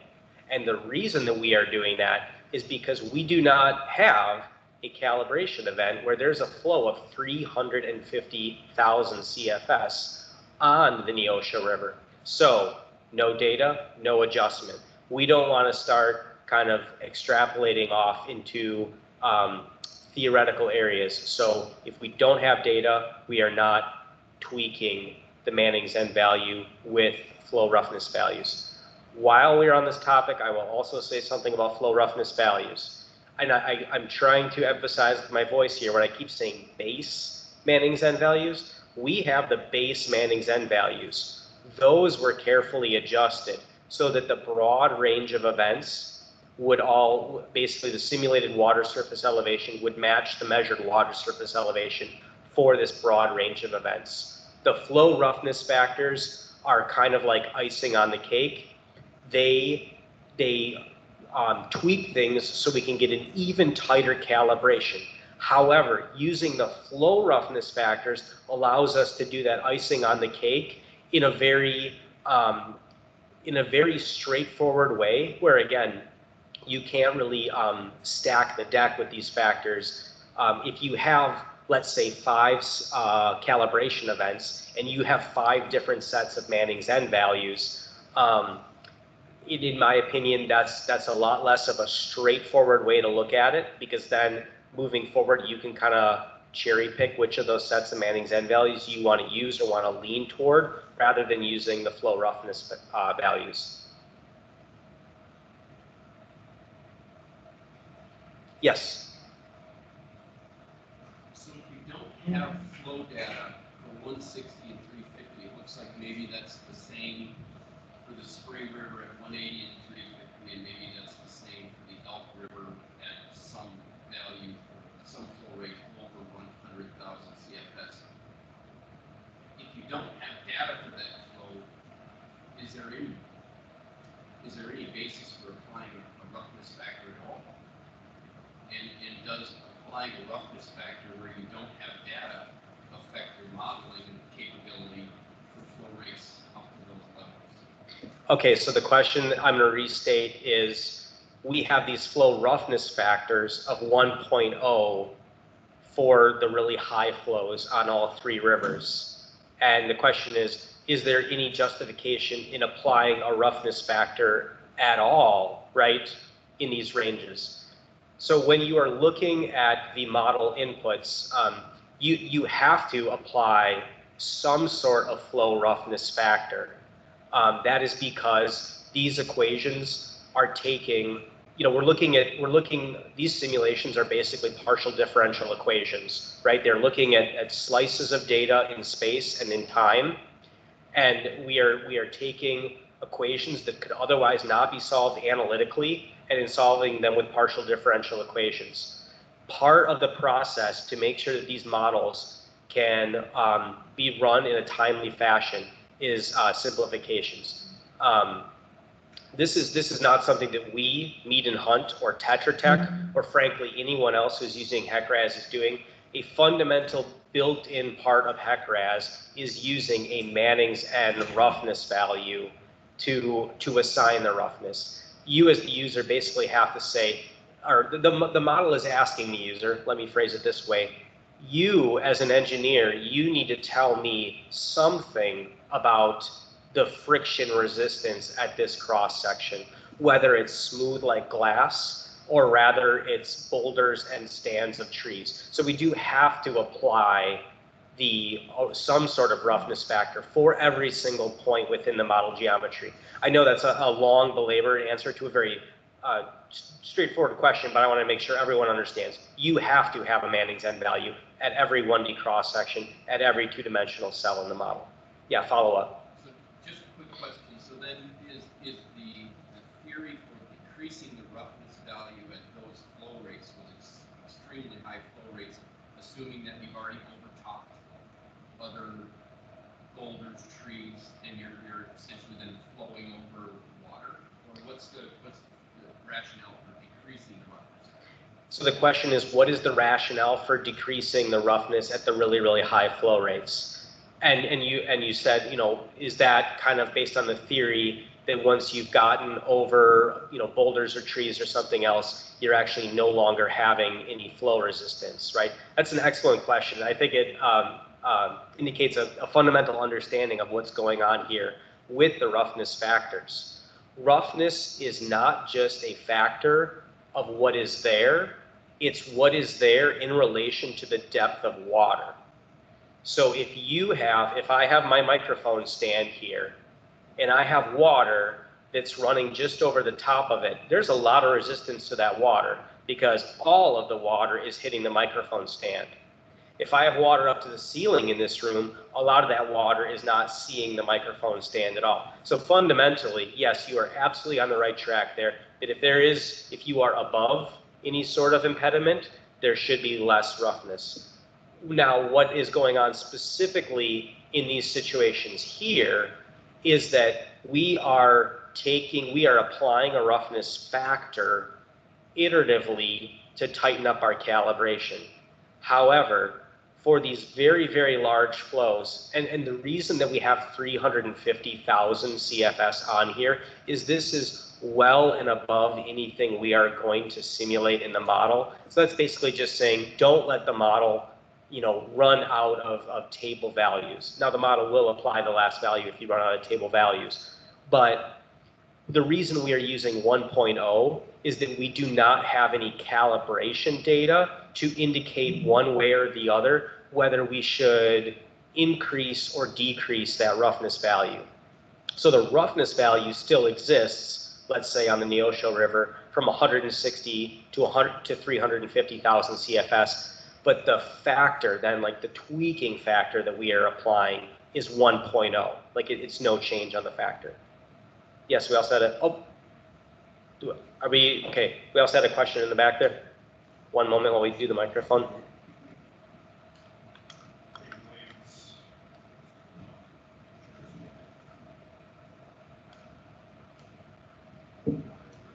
David Williams. So I promised I was going to ask questions, so this is another statement. When you may consider those high flows, because as you acknowledge, there is a lot of uncertainty there because we don't have observed flows of those magnitudes. So in addition to running those scenarios with the roughness factor of 1, you may also run the second scenario where you have around 1.4 or 1.3, for example, from the Neosho River, just to capture the sensitivity of the model, because in some models, the roughness factor is very, very important. In other models, it's not as important. And so that may be a way to address the question regarding the uncertainty of very high flow. And hopefully Microsoft Teams and the recording picked it up, but I'll just restate for the record. David Williams was saying that you may want to run a simulation, and again, he stated this is a comment, not a question, so I don't have an answer. I'm just restating his comment, but that you may want to look at simulating, taking that last value of, let's say, 1.3 for 150 kCFS on the Neosho River, and then also running a simulation with that going up rather than the 1.0 to look at the sensitivity. And that's an excellent comment, because that's something we do all the time as engineers, is you don't just want to change things, you want to change things and then look at the sensitivity of the change, of how the model reacts to that change. So thank you very much. And then we have another question from Teams. Yeah. My first question is, does anyone see the second microphone? It's right here. There it is. Okay. To build upon that, Ty Thomas asked, did the N values change over the flow hydrograph? So the question from Di Thomas is, did the N values change over the flow? Oh, I guess I'm going to ask for a clarification. Does he mean temporally?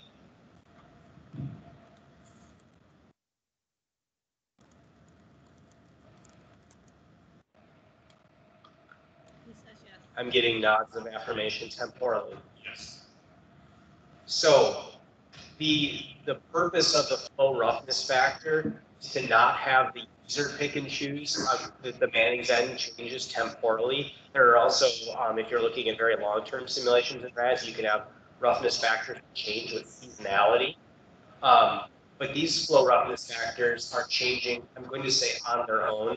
Like the model is changing them, the user is not changing them, but they are changing based on the flow that is occurring. I think that's the most direct way to answer that.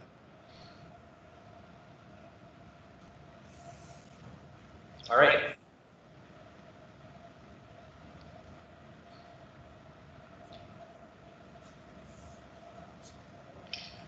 All right, some tables. Let's get some graphics to line things up. So here are our calibration results. So this figure, we have results for calibration, and these are for the different flow events, and this is for the USGS gauges.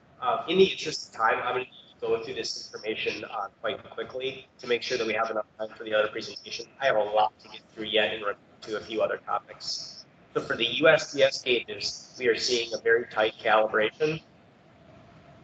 We also, remember I mentioned we have the 3 high water data sets. We have for the 2007 here, you can see very good agreement. You have the 2009, and you have the 2015. These are presented in the reports that were filed for. We have a question?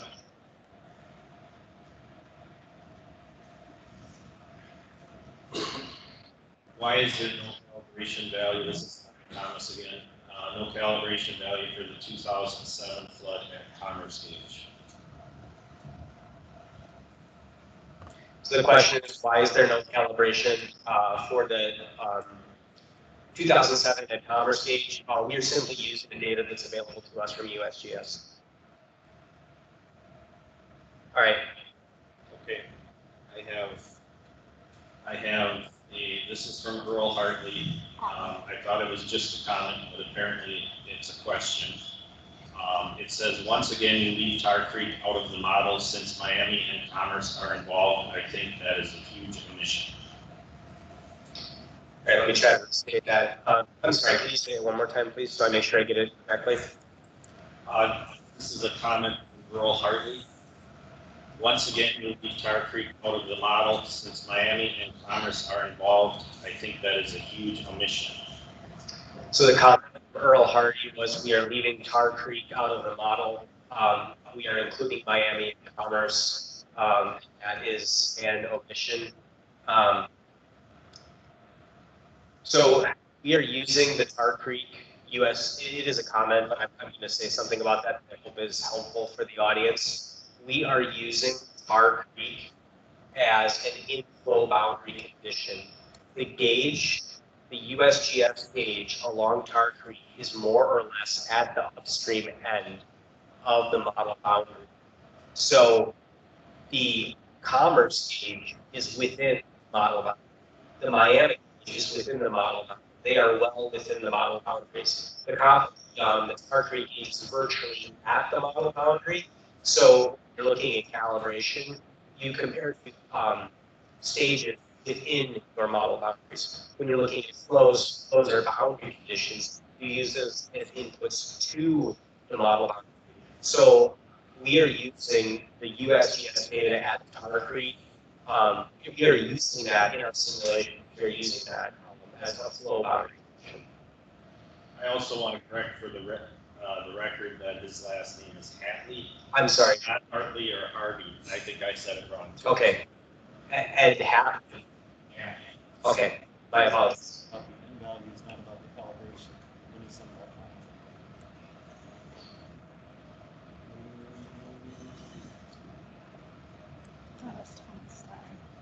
Is there something else before we move on? I thought Earl's comment was when you were back on the N values, not on the calibration. That's when I saw his comment first come up. Yeah. Okay. But his whole question is.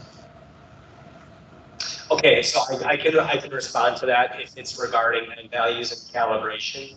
Tar Creek is within one of the two-dimensional flow areas that is just toward the downstream end of the city of Miami. So all of this calibration discussion that I'm having here is inclusive of Tar Creek.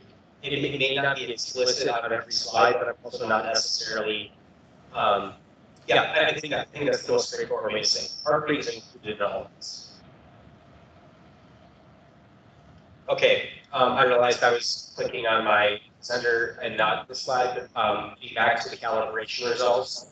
Here are the 2007 high water marks as compared to our simulated water surface elevation results. Here are the 2009, and here are the December 2015 results. Then we also mentioned previously that we had this water surface elevation logger data. I know for folks in the room that this is very difficult to see with the setup we have today. I guess we have a question before we're going to move on. I just got a message from someone saying the audio is messed up.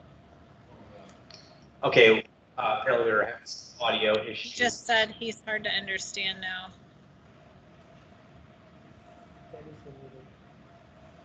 Turn the volume off on that device. I'm sorry, can you repeat that? Turn the volume off on that device. Okay.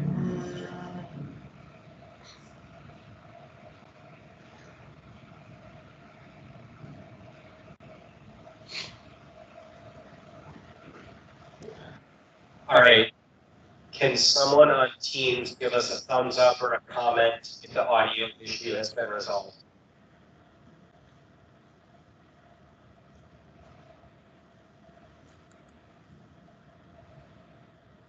The sound is fading in and out on the main mic.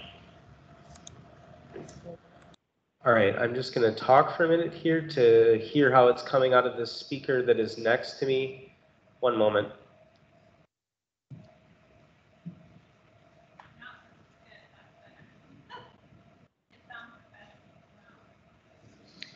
Is there a setting on here for the microphone pickup? No, but I can turn this speaker up a little bit, maybe. How about now?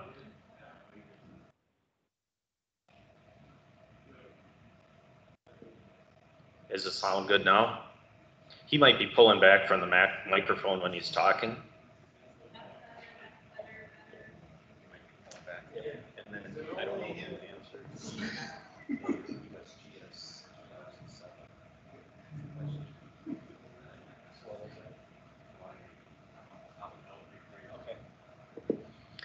All right, I think I'm just pulling back from the microphone a little bit. Apologies. And Sean reminded me that we had another question on the 2007 event that I didn't cover, I think.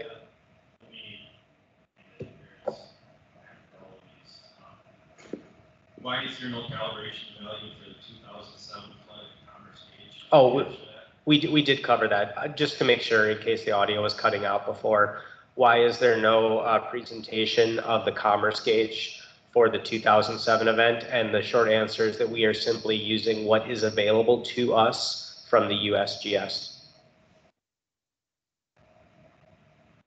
I think as I've been talking about calibration more, I've been turning more to look at the screen. And so you probably get an audio cut in and out when I'm doing that. So I will try to make a point to stay on microphone a little bit more. All right, with consideration for how many questions we are having at this current time, this session is estimated to end at about 11:30. I'm getting the signal. We can just kind of keep going and we'll try to power through it. All right.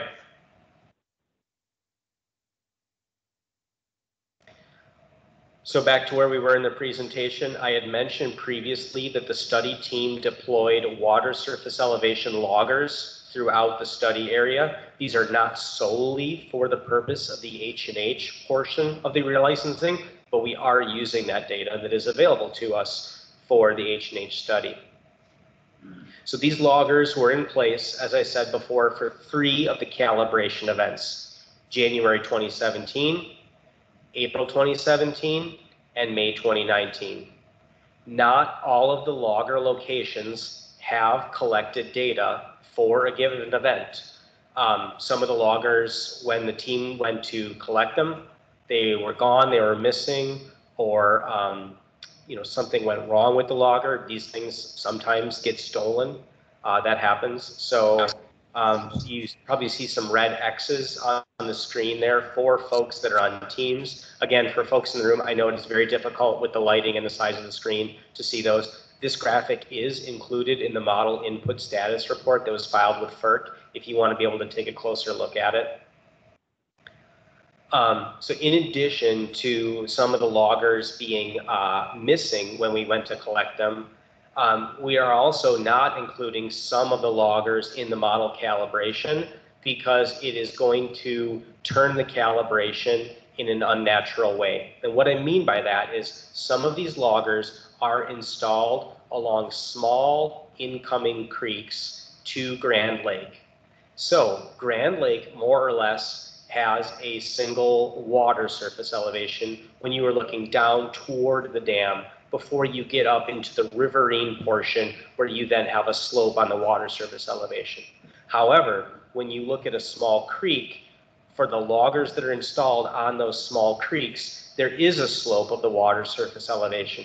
So you are going to get a water surface elevation that is artificially higher at that water surface elevation than what the model is going to show you, because the model is showing you just the bathtub of Grand Lake. So some of the loggers we are not including because the data was not there. Some of the loggers we are not including because they are on an ungauged small tributary. And so it basically, it doesn't have a correlation with what is in the model.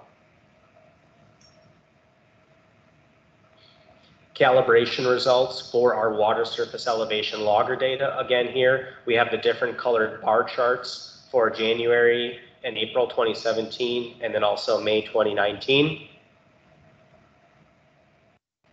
So moving on to flood free. Oh, we have a question. Just real quickly, that follow-up question. I don't know if I said 2017 for USGS data, but the question was 2007. And I did answer it for 2007. Yes.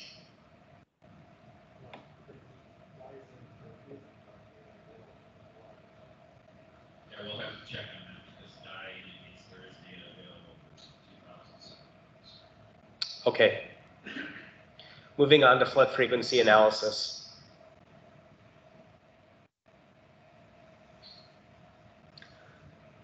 So we are really changing topics here.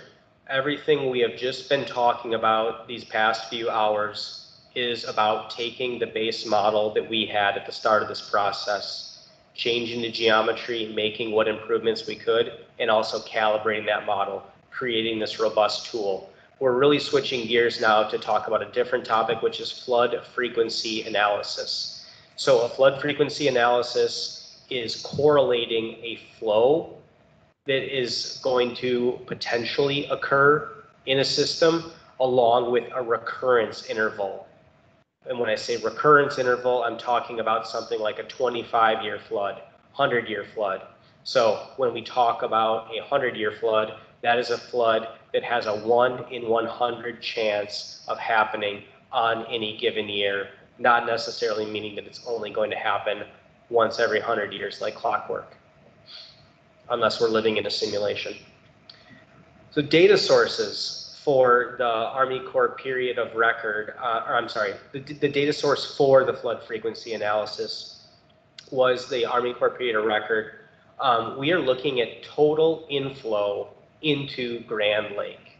And our time period for this flood frequency analysis started in 1940, the construction date of the dam, and ended in 2017, which was the latest available data at the time that we requested and received the data from the Army Corps of Engineers. So we pulled this data into HEC SSP, which is software designed specifically for this purpose. We pulled in the data and we basically looked at the annual peaks. We did need to make one adjustment, and that was an event that occurred during September and October 1986. Now, when the software looks at these events, it looks at the maximum flow that occurred in a given water year. So a water year as you can imagine by the name, is different than a calendar year. So the USGS water year runs from October 1st to September 30th. So because water and hydrologic cycles don't necessarily follow the calendar we use. So for this, and actually let me skip ahead to the next slide because you will clearly see what's happening for this single event. This blue line is the hydrograph of the flow for this time period. And this is split over 2 water years, the 1987 water year and the 1986 water year. So the software automatically selects September 30th as the highest flow value for water year 1986. But obviously that is not an independent event from the highest flow value of water year 1987. It's on the rising limb of that event. So this just goes to show, the reason that we're presenting this is showing, we're not, or when we put the data in for analysis, we are taking a careful look to ensure that our annual peak analysis is accurate. So after selecting then the second highest peak for water year 1986, which then was an independent hydrologic event, we can do our flood frequency analysis. Here are the results of the flood frequency analysis. We have it displayed both graphically and in a tabular format. We are also comparing it to the 1998 real estate adequacy study.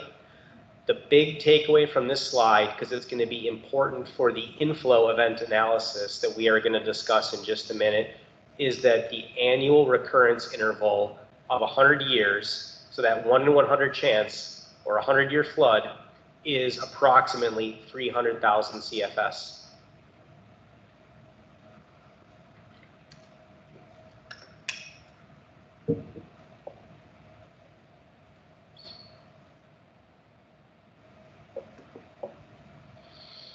All right, so as I said, that number would be important for our inflow event analysis, and we have a question. Yes? Thomas, in addition to peak inflow, the inflow volume is also critical consideration for evaluating large floods, such as 100-year. Did you perform a frequency analysis for the inflow volumes? So the question from Thomas is inflow peak value is important, but also inflow volume value is important. Did we also perform a volume analysis? The reason that we selected the analysis that we did is it is the same methodology as what was performed in the 1998 real estate adequacy study. The reasons, and let me flip back to it here, the reasons that you see the difference between the red and blue line, the red line being the 1998 study and the blue line being the current analysis that we have performed, is that the 1998 study was performed in 1998. We now have 2 additional decades of flow data that is getting input into our analysis. So that's why you see those lines different. But getting back to the specific question that was asked, we are selecting this methodology because it was used in 1998 in the real estate adequacy study, thus giving us an apples to apples comparison.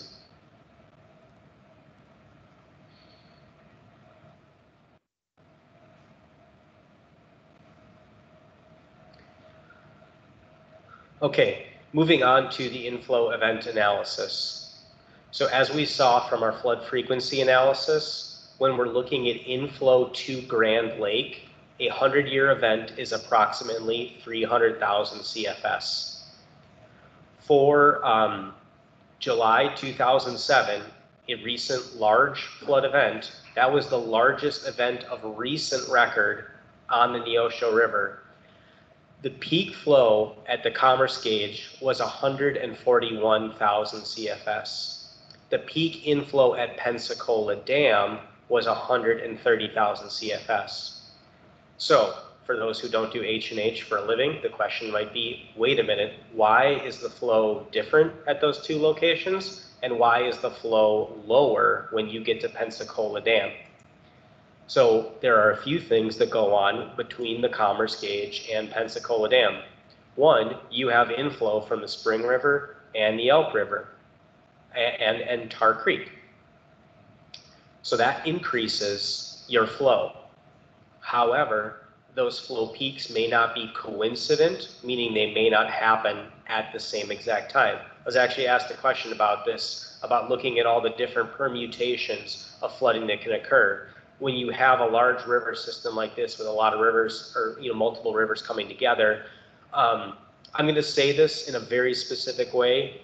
No single flood is ever going to happen the same way again. And I don't mean that if a flood of a certain magnitude has happened, that means that's the be-all, end-all flood. I mean that the unique circumstances that caused flow on the Neosho River, the Elk River, and the Spring River, statistically are not going to be repeated. So you've got this unique system. What also happens as you move toward Grand Lake is you have attenuation of that flood peak. The peak basically smooths out as it moves downstream. So that's why you get a lower peak flow by the time you get down to Pensacola Dam. All of this goes to say is, remember, our 100-year flow income into Grand Lake is 300. I'm just going to speak in KCFS here, or thousands of CFS. So we've estimated that the 100-year is 300.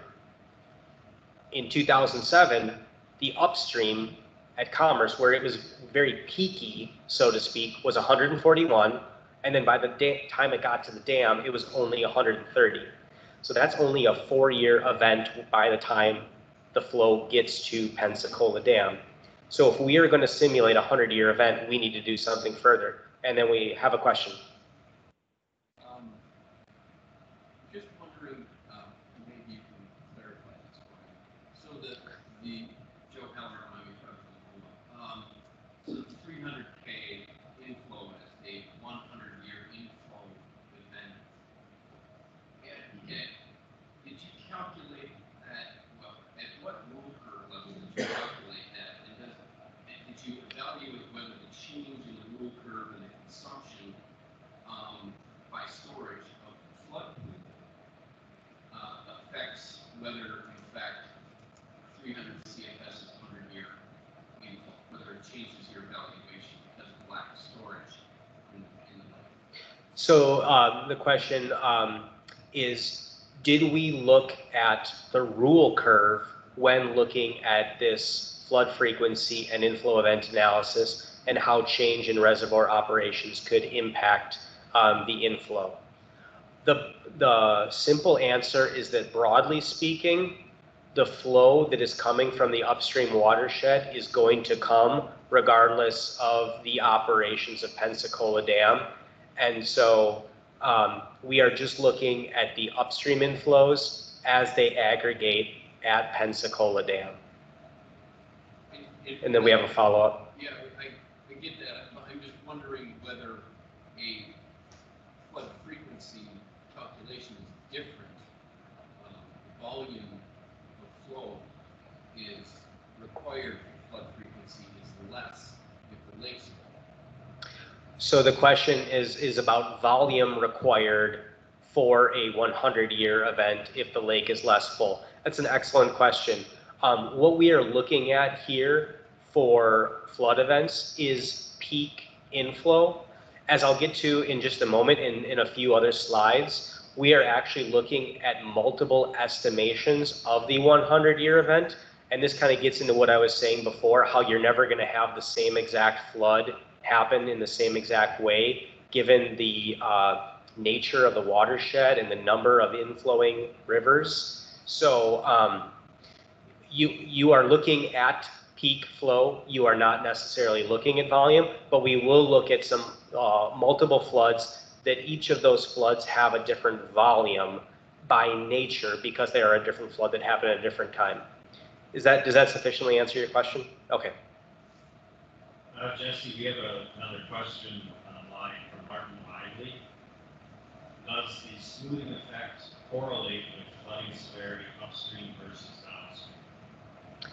So Martin Lively asked, does the flooding, I'm sorry, could you repeat that one more time, Sean?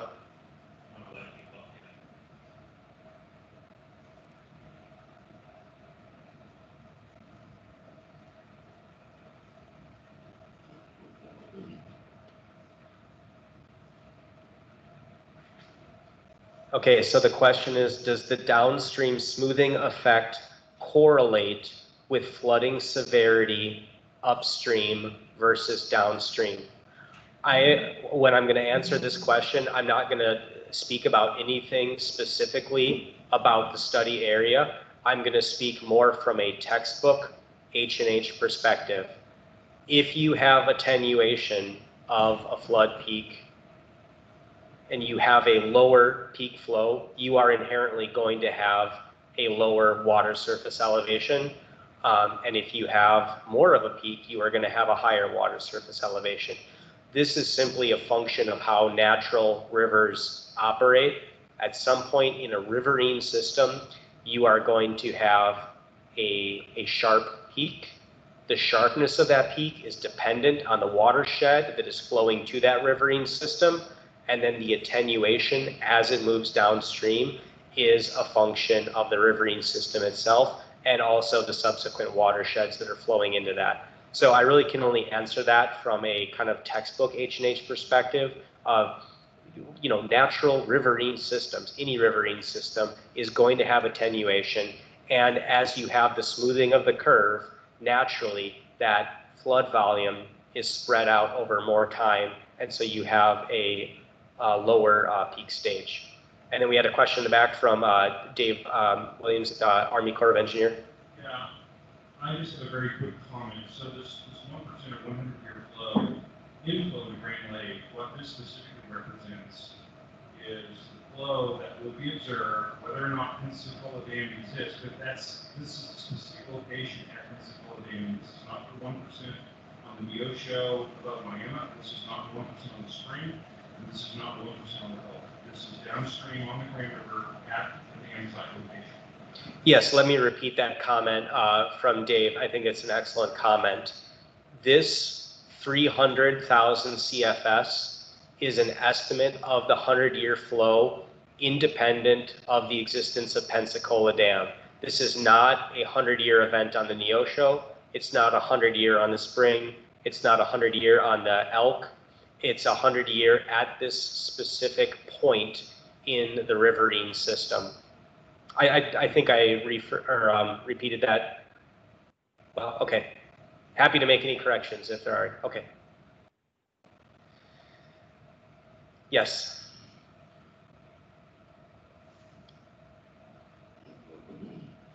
Second Chief Norman Hill Branch, Blind Elevation. Do you have any data from back in the 1950s? That's when Orville County had some of the biggest flood events. I'm just wondering if there was a difference between the inflow in the 1950s and the recent flooding events that you got up here. So the question was specifically in regard to flooding events that occurred in the 1950s, and then us looking at more recent flood events, and are we taking into consideration the different flood events that have occurred over time. The reason that we are looking at flood events in recent history is that to develop this robust tool, we need calibration data. We need measurements of flow stage that we, or I'm sorry, of flood stage that we can correlate with that incoming flow. And so looking at data that was recently collected, the high water marks, data that's published from the USGS, and also data that we are collecting as part of this study, that gets us to our goal of building this robust tool. I certainly understand that that doesn't, you know, we in a perfect world, yes, you know, we would be including even, you know, additional data, but at some point, let me think about this for a moment. I think the short answer is we are setting out to build this robust tool. We are using this recent data available to us to calibrate that tool. And I guess that's simply, you know, our goal and our path to get there. Yes.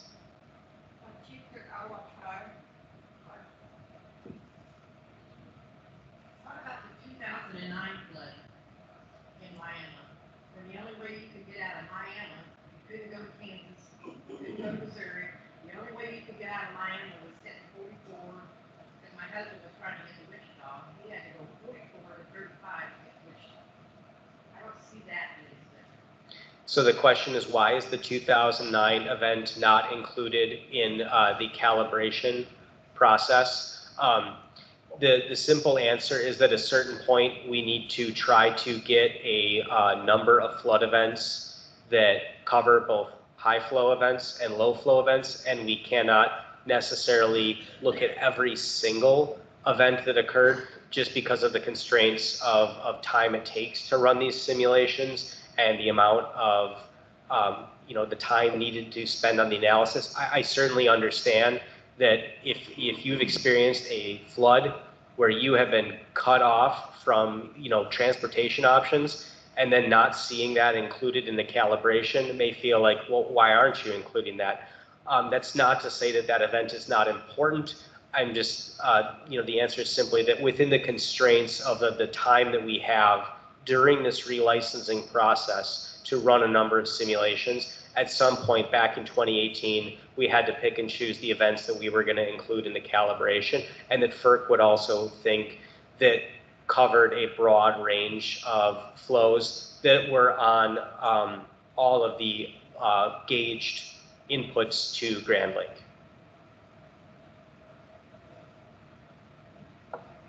Chief, so do you have enough modeling?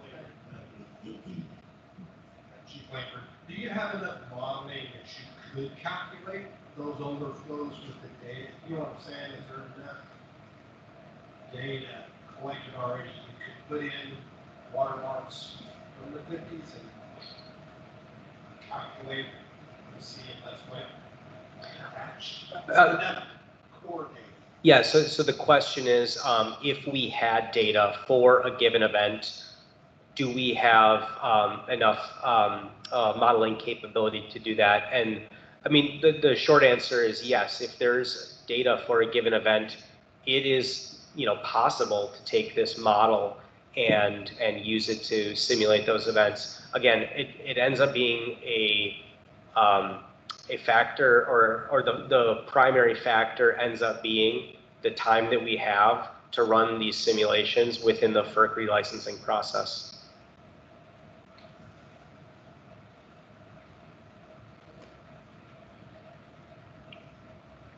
Yes, Chris Randolph. So I understand that the model calibration considers 300 CFS as the 100-year event at a given location, which is at the dam. But would you not have to factor in calibration data regarding how that water is managed in order to understand its upstream effects? So the question is, we have 300,000 CFS of inflow to the dam, but do we not also need to consider how that water is managed? And I think I didn't catch the last part of your question, To understand the effects of that volume of water, or that volume and speed of water at that location upstream, would you not have to plug in calibration data regarding how that water is managed at that given point? It would seem to me that it would be like modeling the upstream system with a known obstruction or a bridge and not factoring in how quickly or how much water is expected to move through it. So the question is in regard to the 300,000 CFS of the 100-year event, the management of that water, and also upstream obstructions. These are questions that we hope to answer with the model and as part of the relicensing process. The purpose of our discussion today and with the model input status report is to kind of just get our feet under us, and so we can walk before we can run, and to look at how the model has been developed and how it has been calibrated. The model geometry, includes these areas within it, and we can look at theoretical management scenarios within the model. However, within the time constraints we have and with the work that has been done to date, I think the simplest answer is that's a question for a day in the future. Thank you.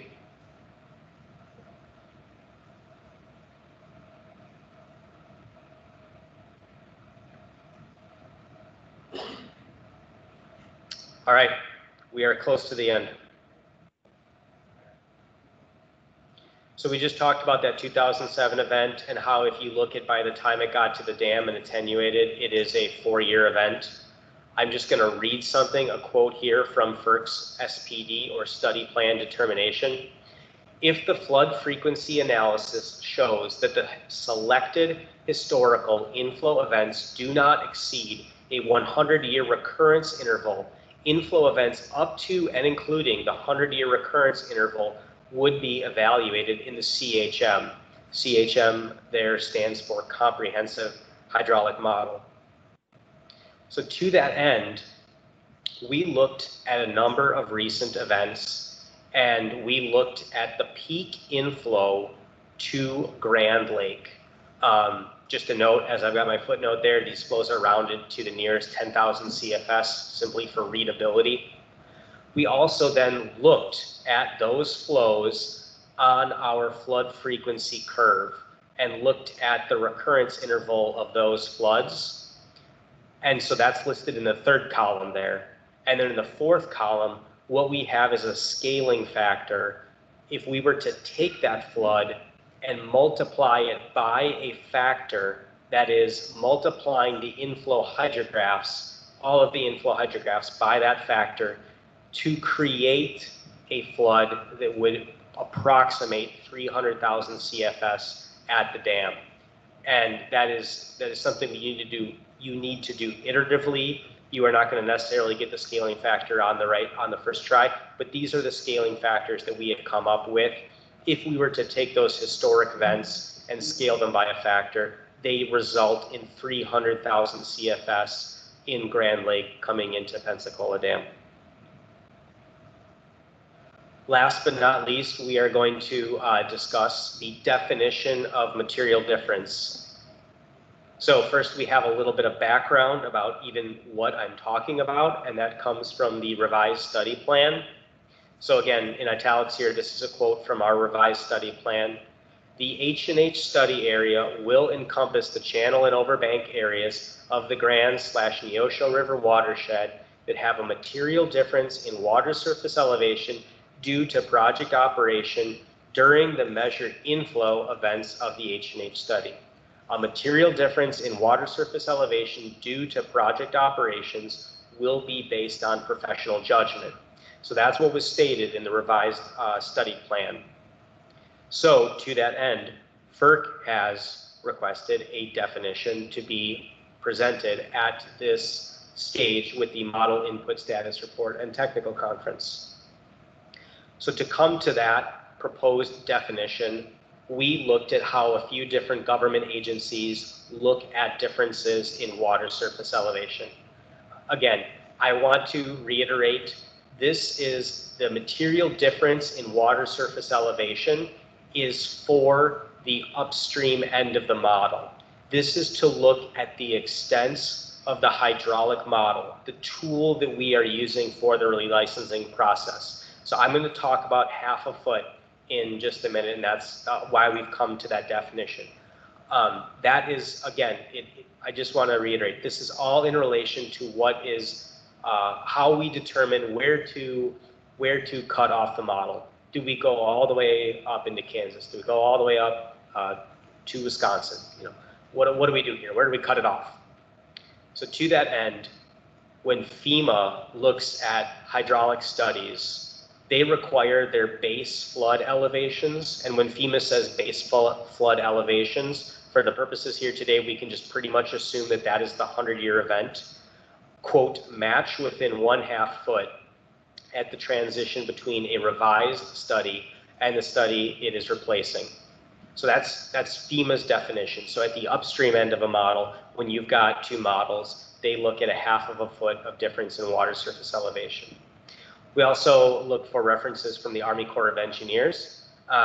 We have the hydrologic engineering requirements for reservoirs. This is documentation published by the Army Corps. This is one of their engineering manuals.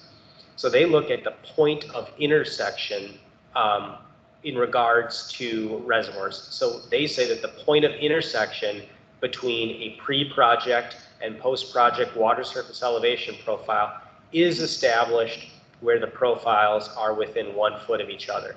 So you're looking at a difference of 1 foot in water surface elevation for the then extent that you're looking at.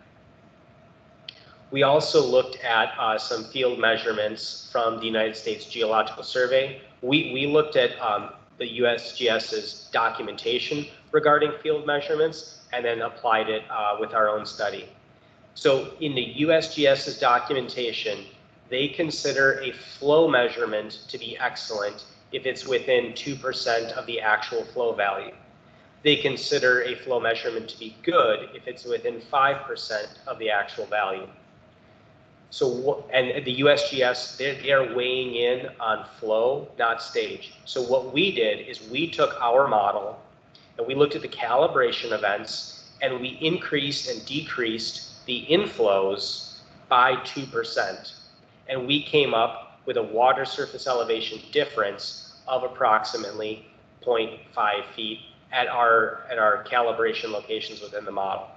So, broadly speaking, we've got FEMA 0.5 feet, Army Corps 1 foot, USGS 0.5 feet. I'm saying this is broadly, right? But these are 3 different agencies, 3 different ways that we could consider a definition of material difference. We are saying that we are proposing a definition of material difference of 0.5 feet. And yes, we have a question here. I'm wondering if there are other sources that you consider that identify a different measurement for material difference, and if you didn't rely on them, why? So the question is, are there other sources of documentation that would be an input to the definition of material difference? And if we didn't consider them, well, why did we not consider them? Frankly speaking, in looking in what we did, looking at the documentation, we just thought that these were the documents or publications which had the most applicability, and also from the sources that have the most credibility. You know, we're talking about FEMA, we're talking about the Army Corps of Engineers, we're talking about USGS. We could look potentially at someone's master's thesis and what they had to say about it, or something like that. But we're looking for a definition that we can land on that has credibility that's backing it up and is also applicable to the current scenario that we're looking at. That's an excellent question. Thank you very much.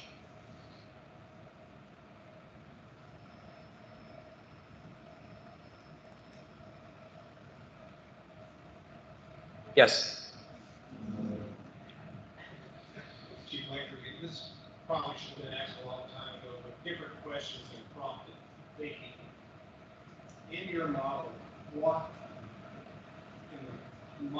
is the dam as far as operations in all of your, does the model change with operation, or is this a stagnant, just generation, or is it how many days?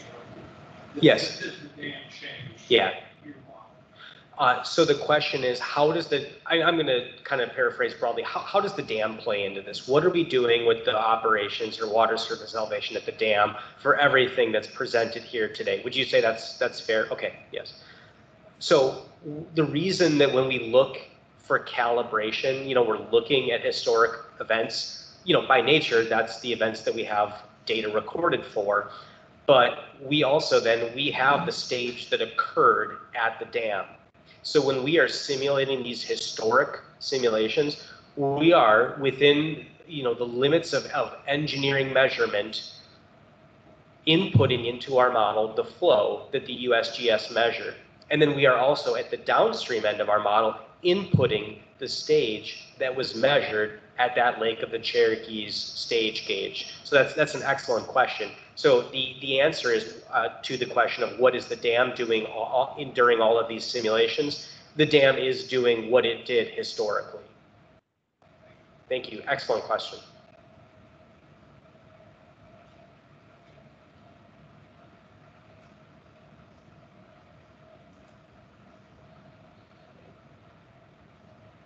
All right. right, so with that, I'm just at my summary slides. Just want to cover FERC's recommendations once again. FERC recommended to hold a conference call on the upstream hydraulic model. I have that in parentheses because it's on the CHM or comprehensive hydraulic model. I'm just presenting what is in the upstream model. So look at the inputs and calibration. Also present a flood frequency analysis, perform an inflow event analysis, and then also propose a definition of material difference. And so that is what we have covered here today. That is what is also covered in the documentation, the model input status report that has been filed with FERC that everyone has had some time to look at. So that is the end of my presentation. I'm happy to answer any final questions.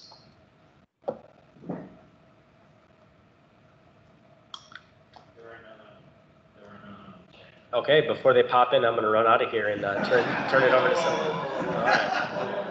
You will do a much better job of answering your questions than I will. So I do sort of break the law. Do you want to come talk up here? Oh, yeah, sorry. So I would like to ask one more time for any questions or comments before we go past this part of the meeting. We still have 2 other sections to go to right after lunch. Lunch is here, but I just want to give one last round for questions or comments.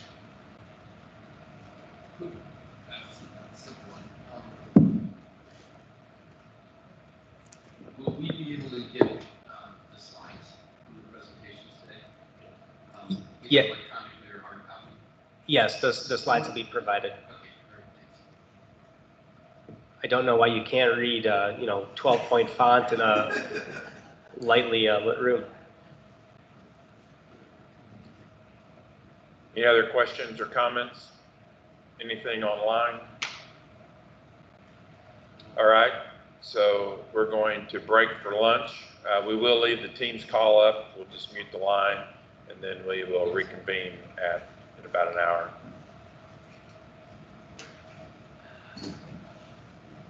Thank you.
No,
you're fine.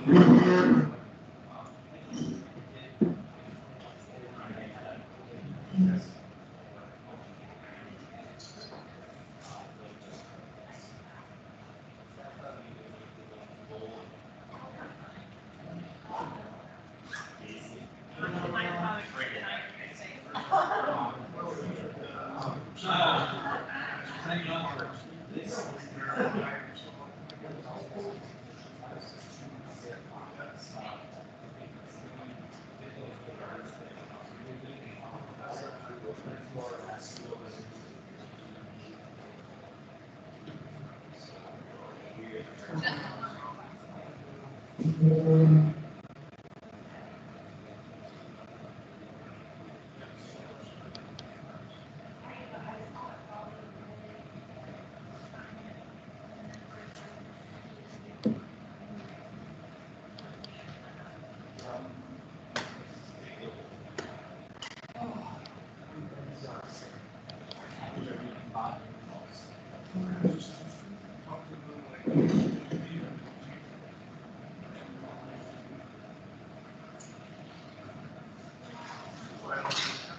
Yeah.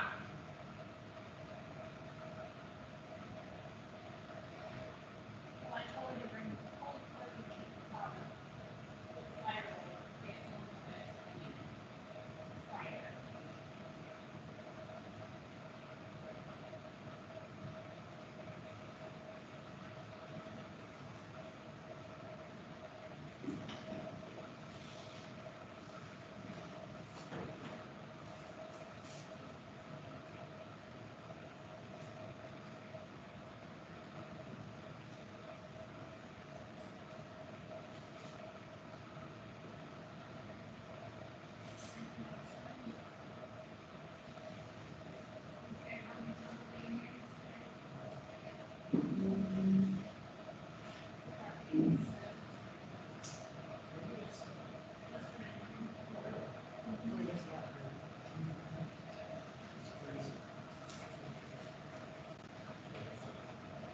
They told us before the village. And they did.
I thought about stopping you, but it just maybe.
Thank you very much.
Jesse, how long is the model going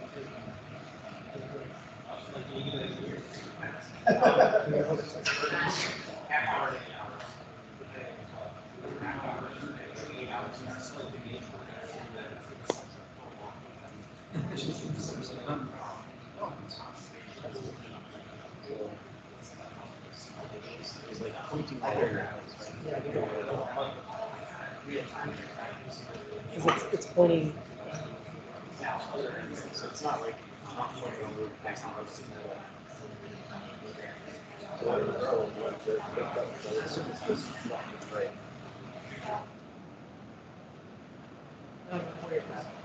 Now this. We started.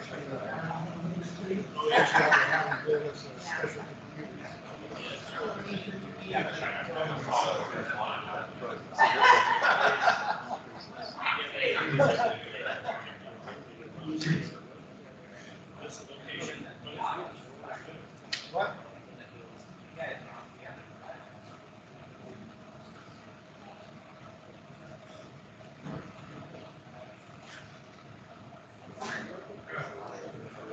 I did a long time ago.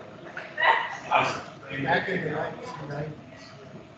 Well, I had a CD one. I just bought my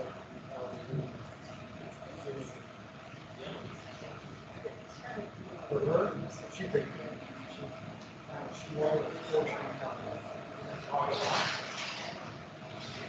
she did. I mean, that's really, doesn't drive like it's cool.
We just got this for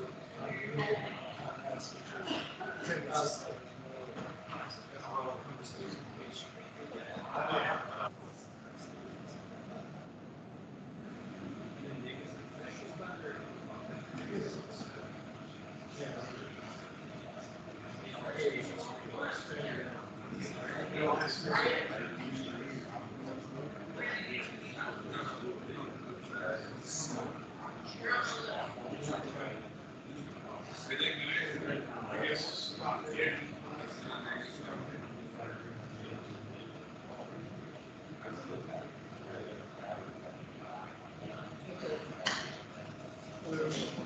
sister has a test.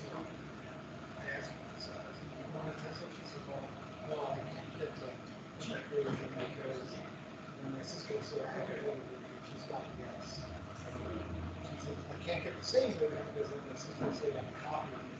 You can't afford that.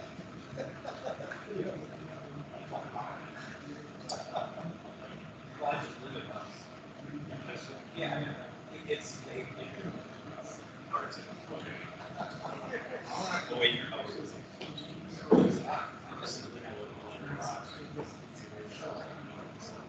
And Minnesota acts very popular.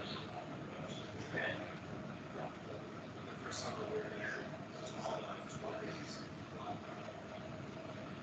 It's like 2 or 1 acres.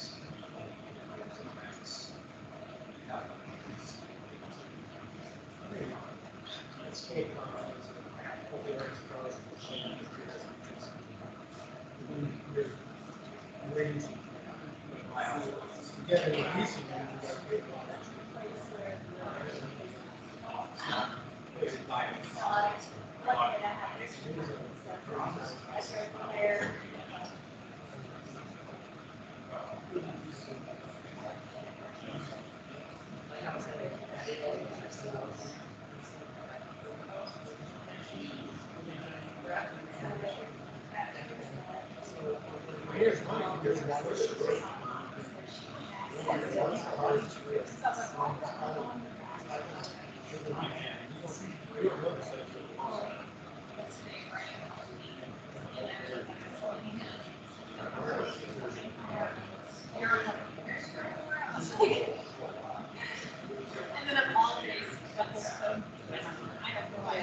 You don't ever know if it's you or if it's like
I might never read, so I never look at that. If I have,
and I know I have to dig in. Like he did it, and he probably is where he did it before.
Yeah, I didn't actually like type it in, I just I never saw any of it. Mine is every string girl calls you, you have to get some other name, like never call. I don't even know why.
Welcome to the audio conferencing center.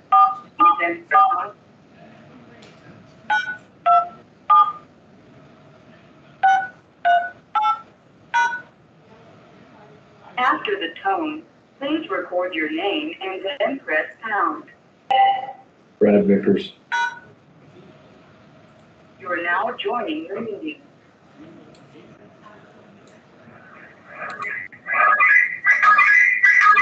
This meeting is being recorded and or transcribed.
I just sit barely. Press something physically. Maybe also turn the slider all the way down on the volume level. That way, if it unmutes itself, it doesn't matter.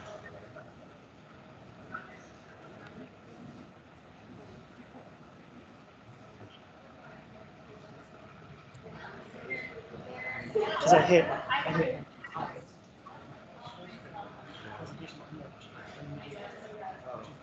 Maybe that's a volume echo shortcut.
So we'll start back in about 2 minutes.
I would ask anybody that's online to send a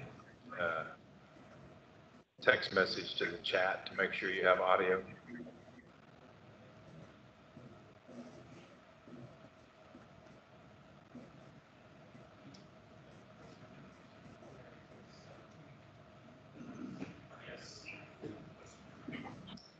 Thank you. We do have audio.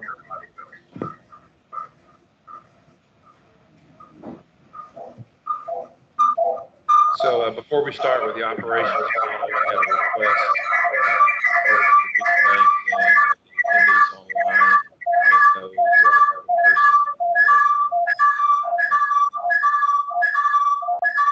Okay, so here in person, we have Thomas Anderson, Miami, Kevin Duffel, City of Miami, Brian Estep, City of Miami, Chad Hogan, Ottawa County Management, Chief Effort Cook, Ottawa Tribe, Superbrand, Wyandotte Nation, David Williams, Corps of Engineers, Christy McLean, City of Miami, Chris Randolph, City of Miami, Bo Reese, City of Miami.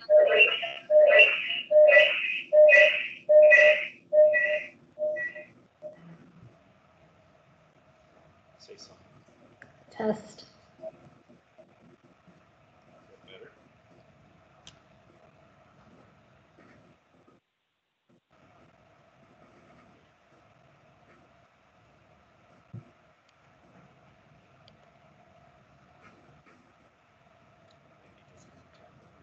Oh, I talk loud.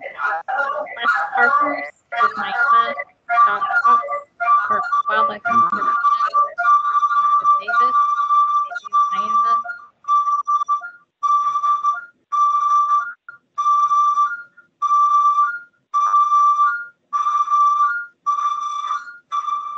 That does have to be unmuted, but then we don't want the volume coming through. Well, the volume's on. We want the speaker shut off. Yeah. Speakers are shut off. Okay. Yeah. Should be good. Right. Test. Testing again. Still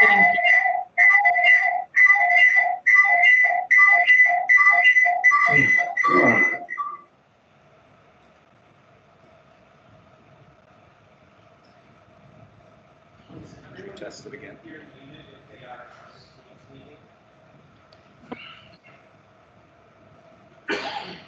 Yeah, it's muted. This is muted. But I'm hearing it. test. Testing again. Okay, I think that's it. Is that it?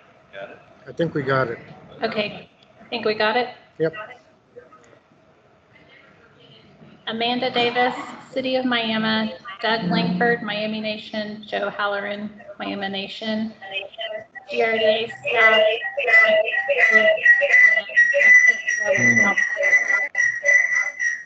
Doing it again. Is someone here online?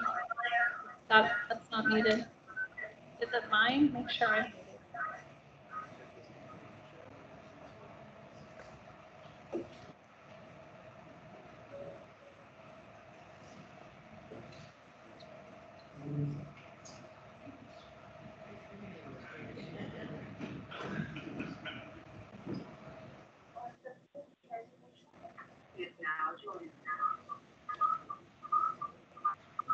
Test.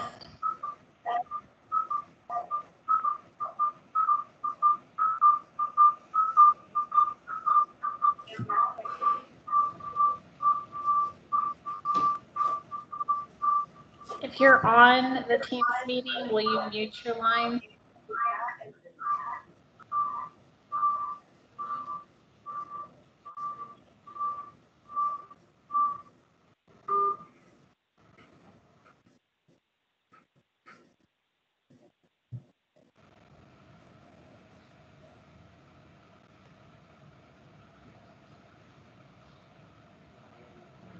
Try now.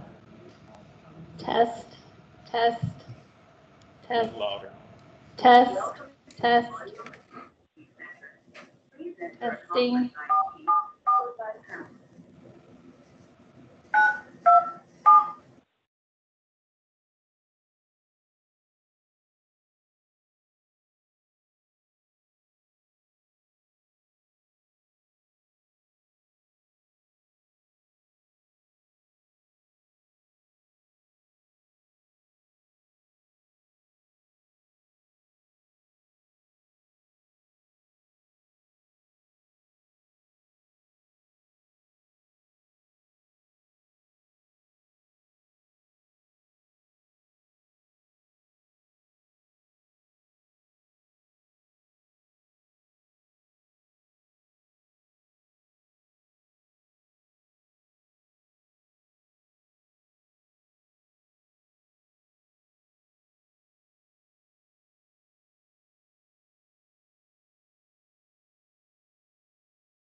Now try it.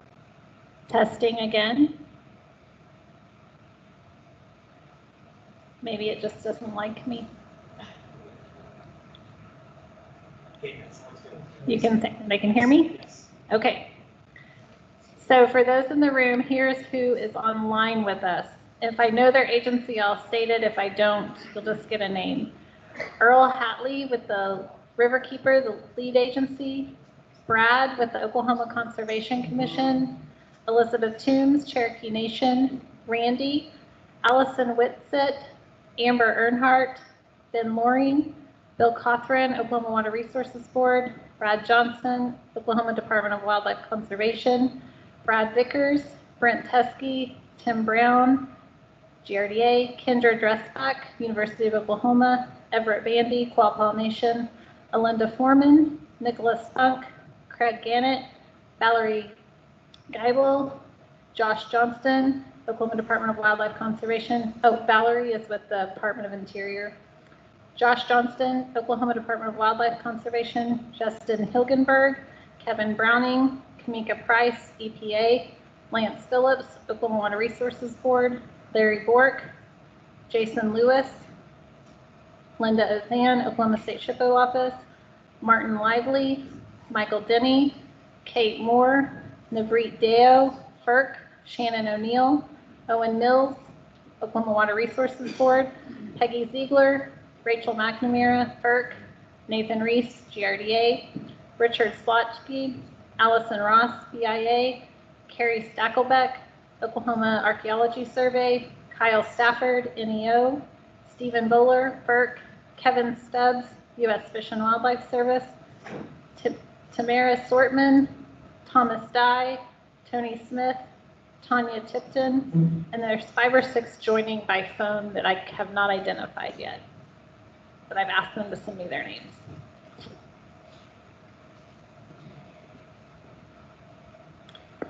Okay, thanks, Jacqueline.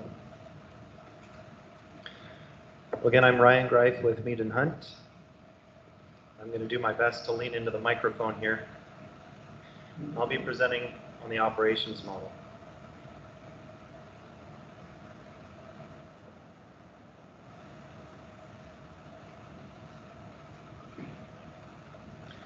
So the objectives of the operations model from the study plan are, number 1, to validate the results of the operations model against the Army Corps of Engineers Riverware model output. And then number 2, to synthesize hypothetical events that will inform and set the boundary conditions of the comprehensive hydraulic model, which is the upstream and downstream HEC-RAS models that are presented today.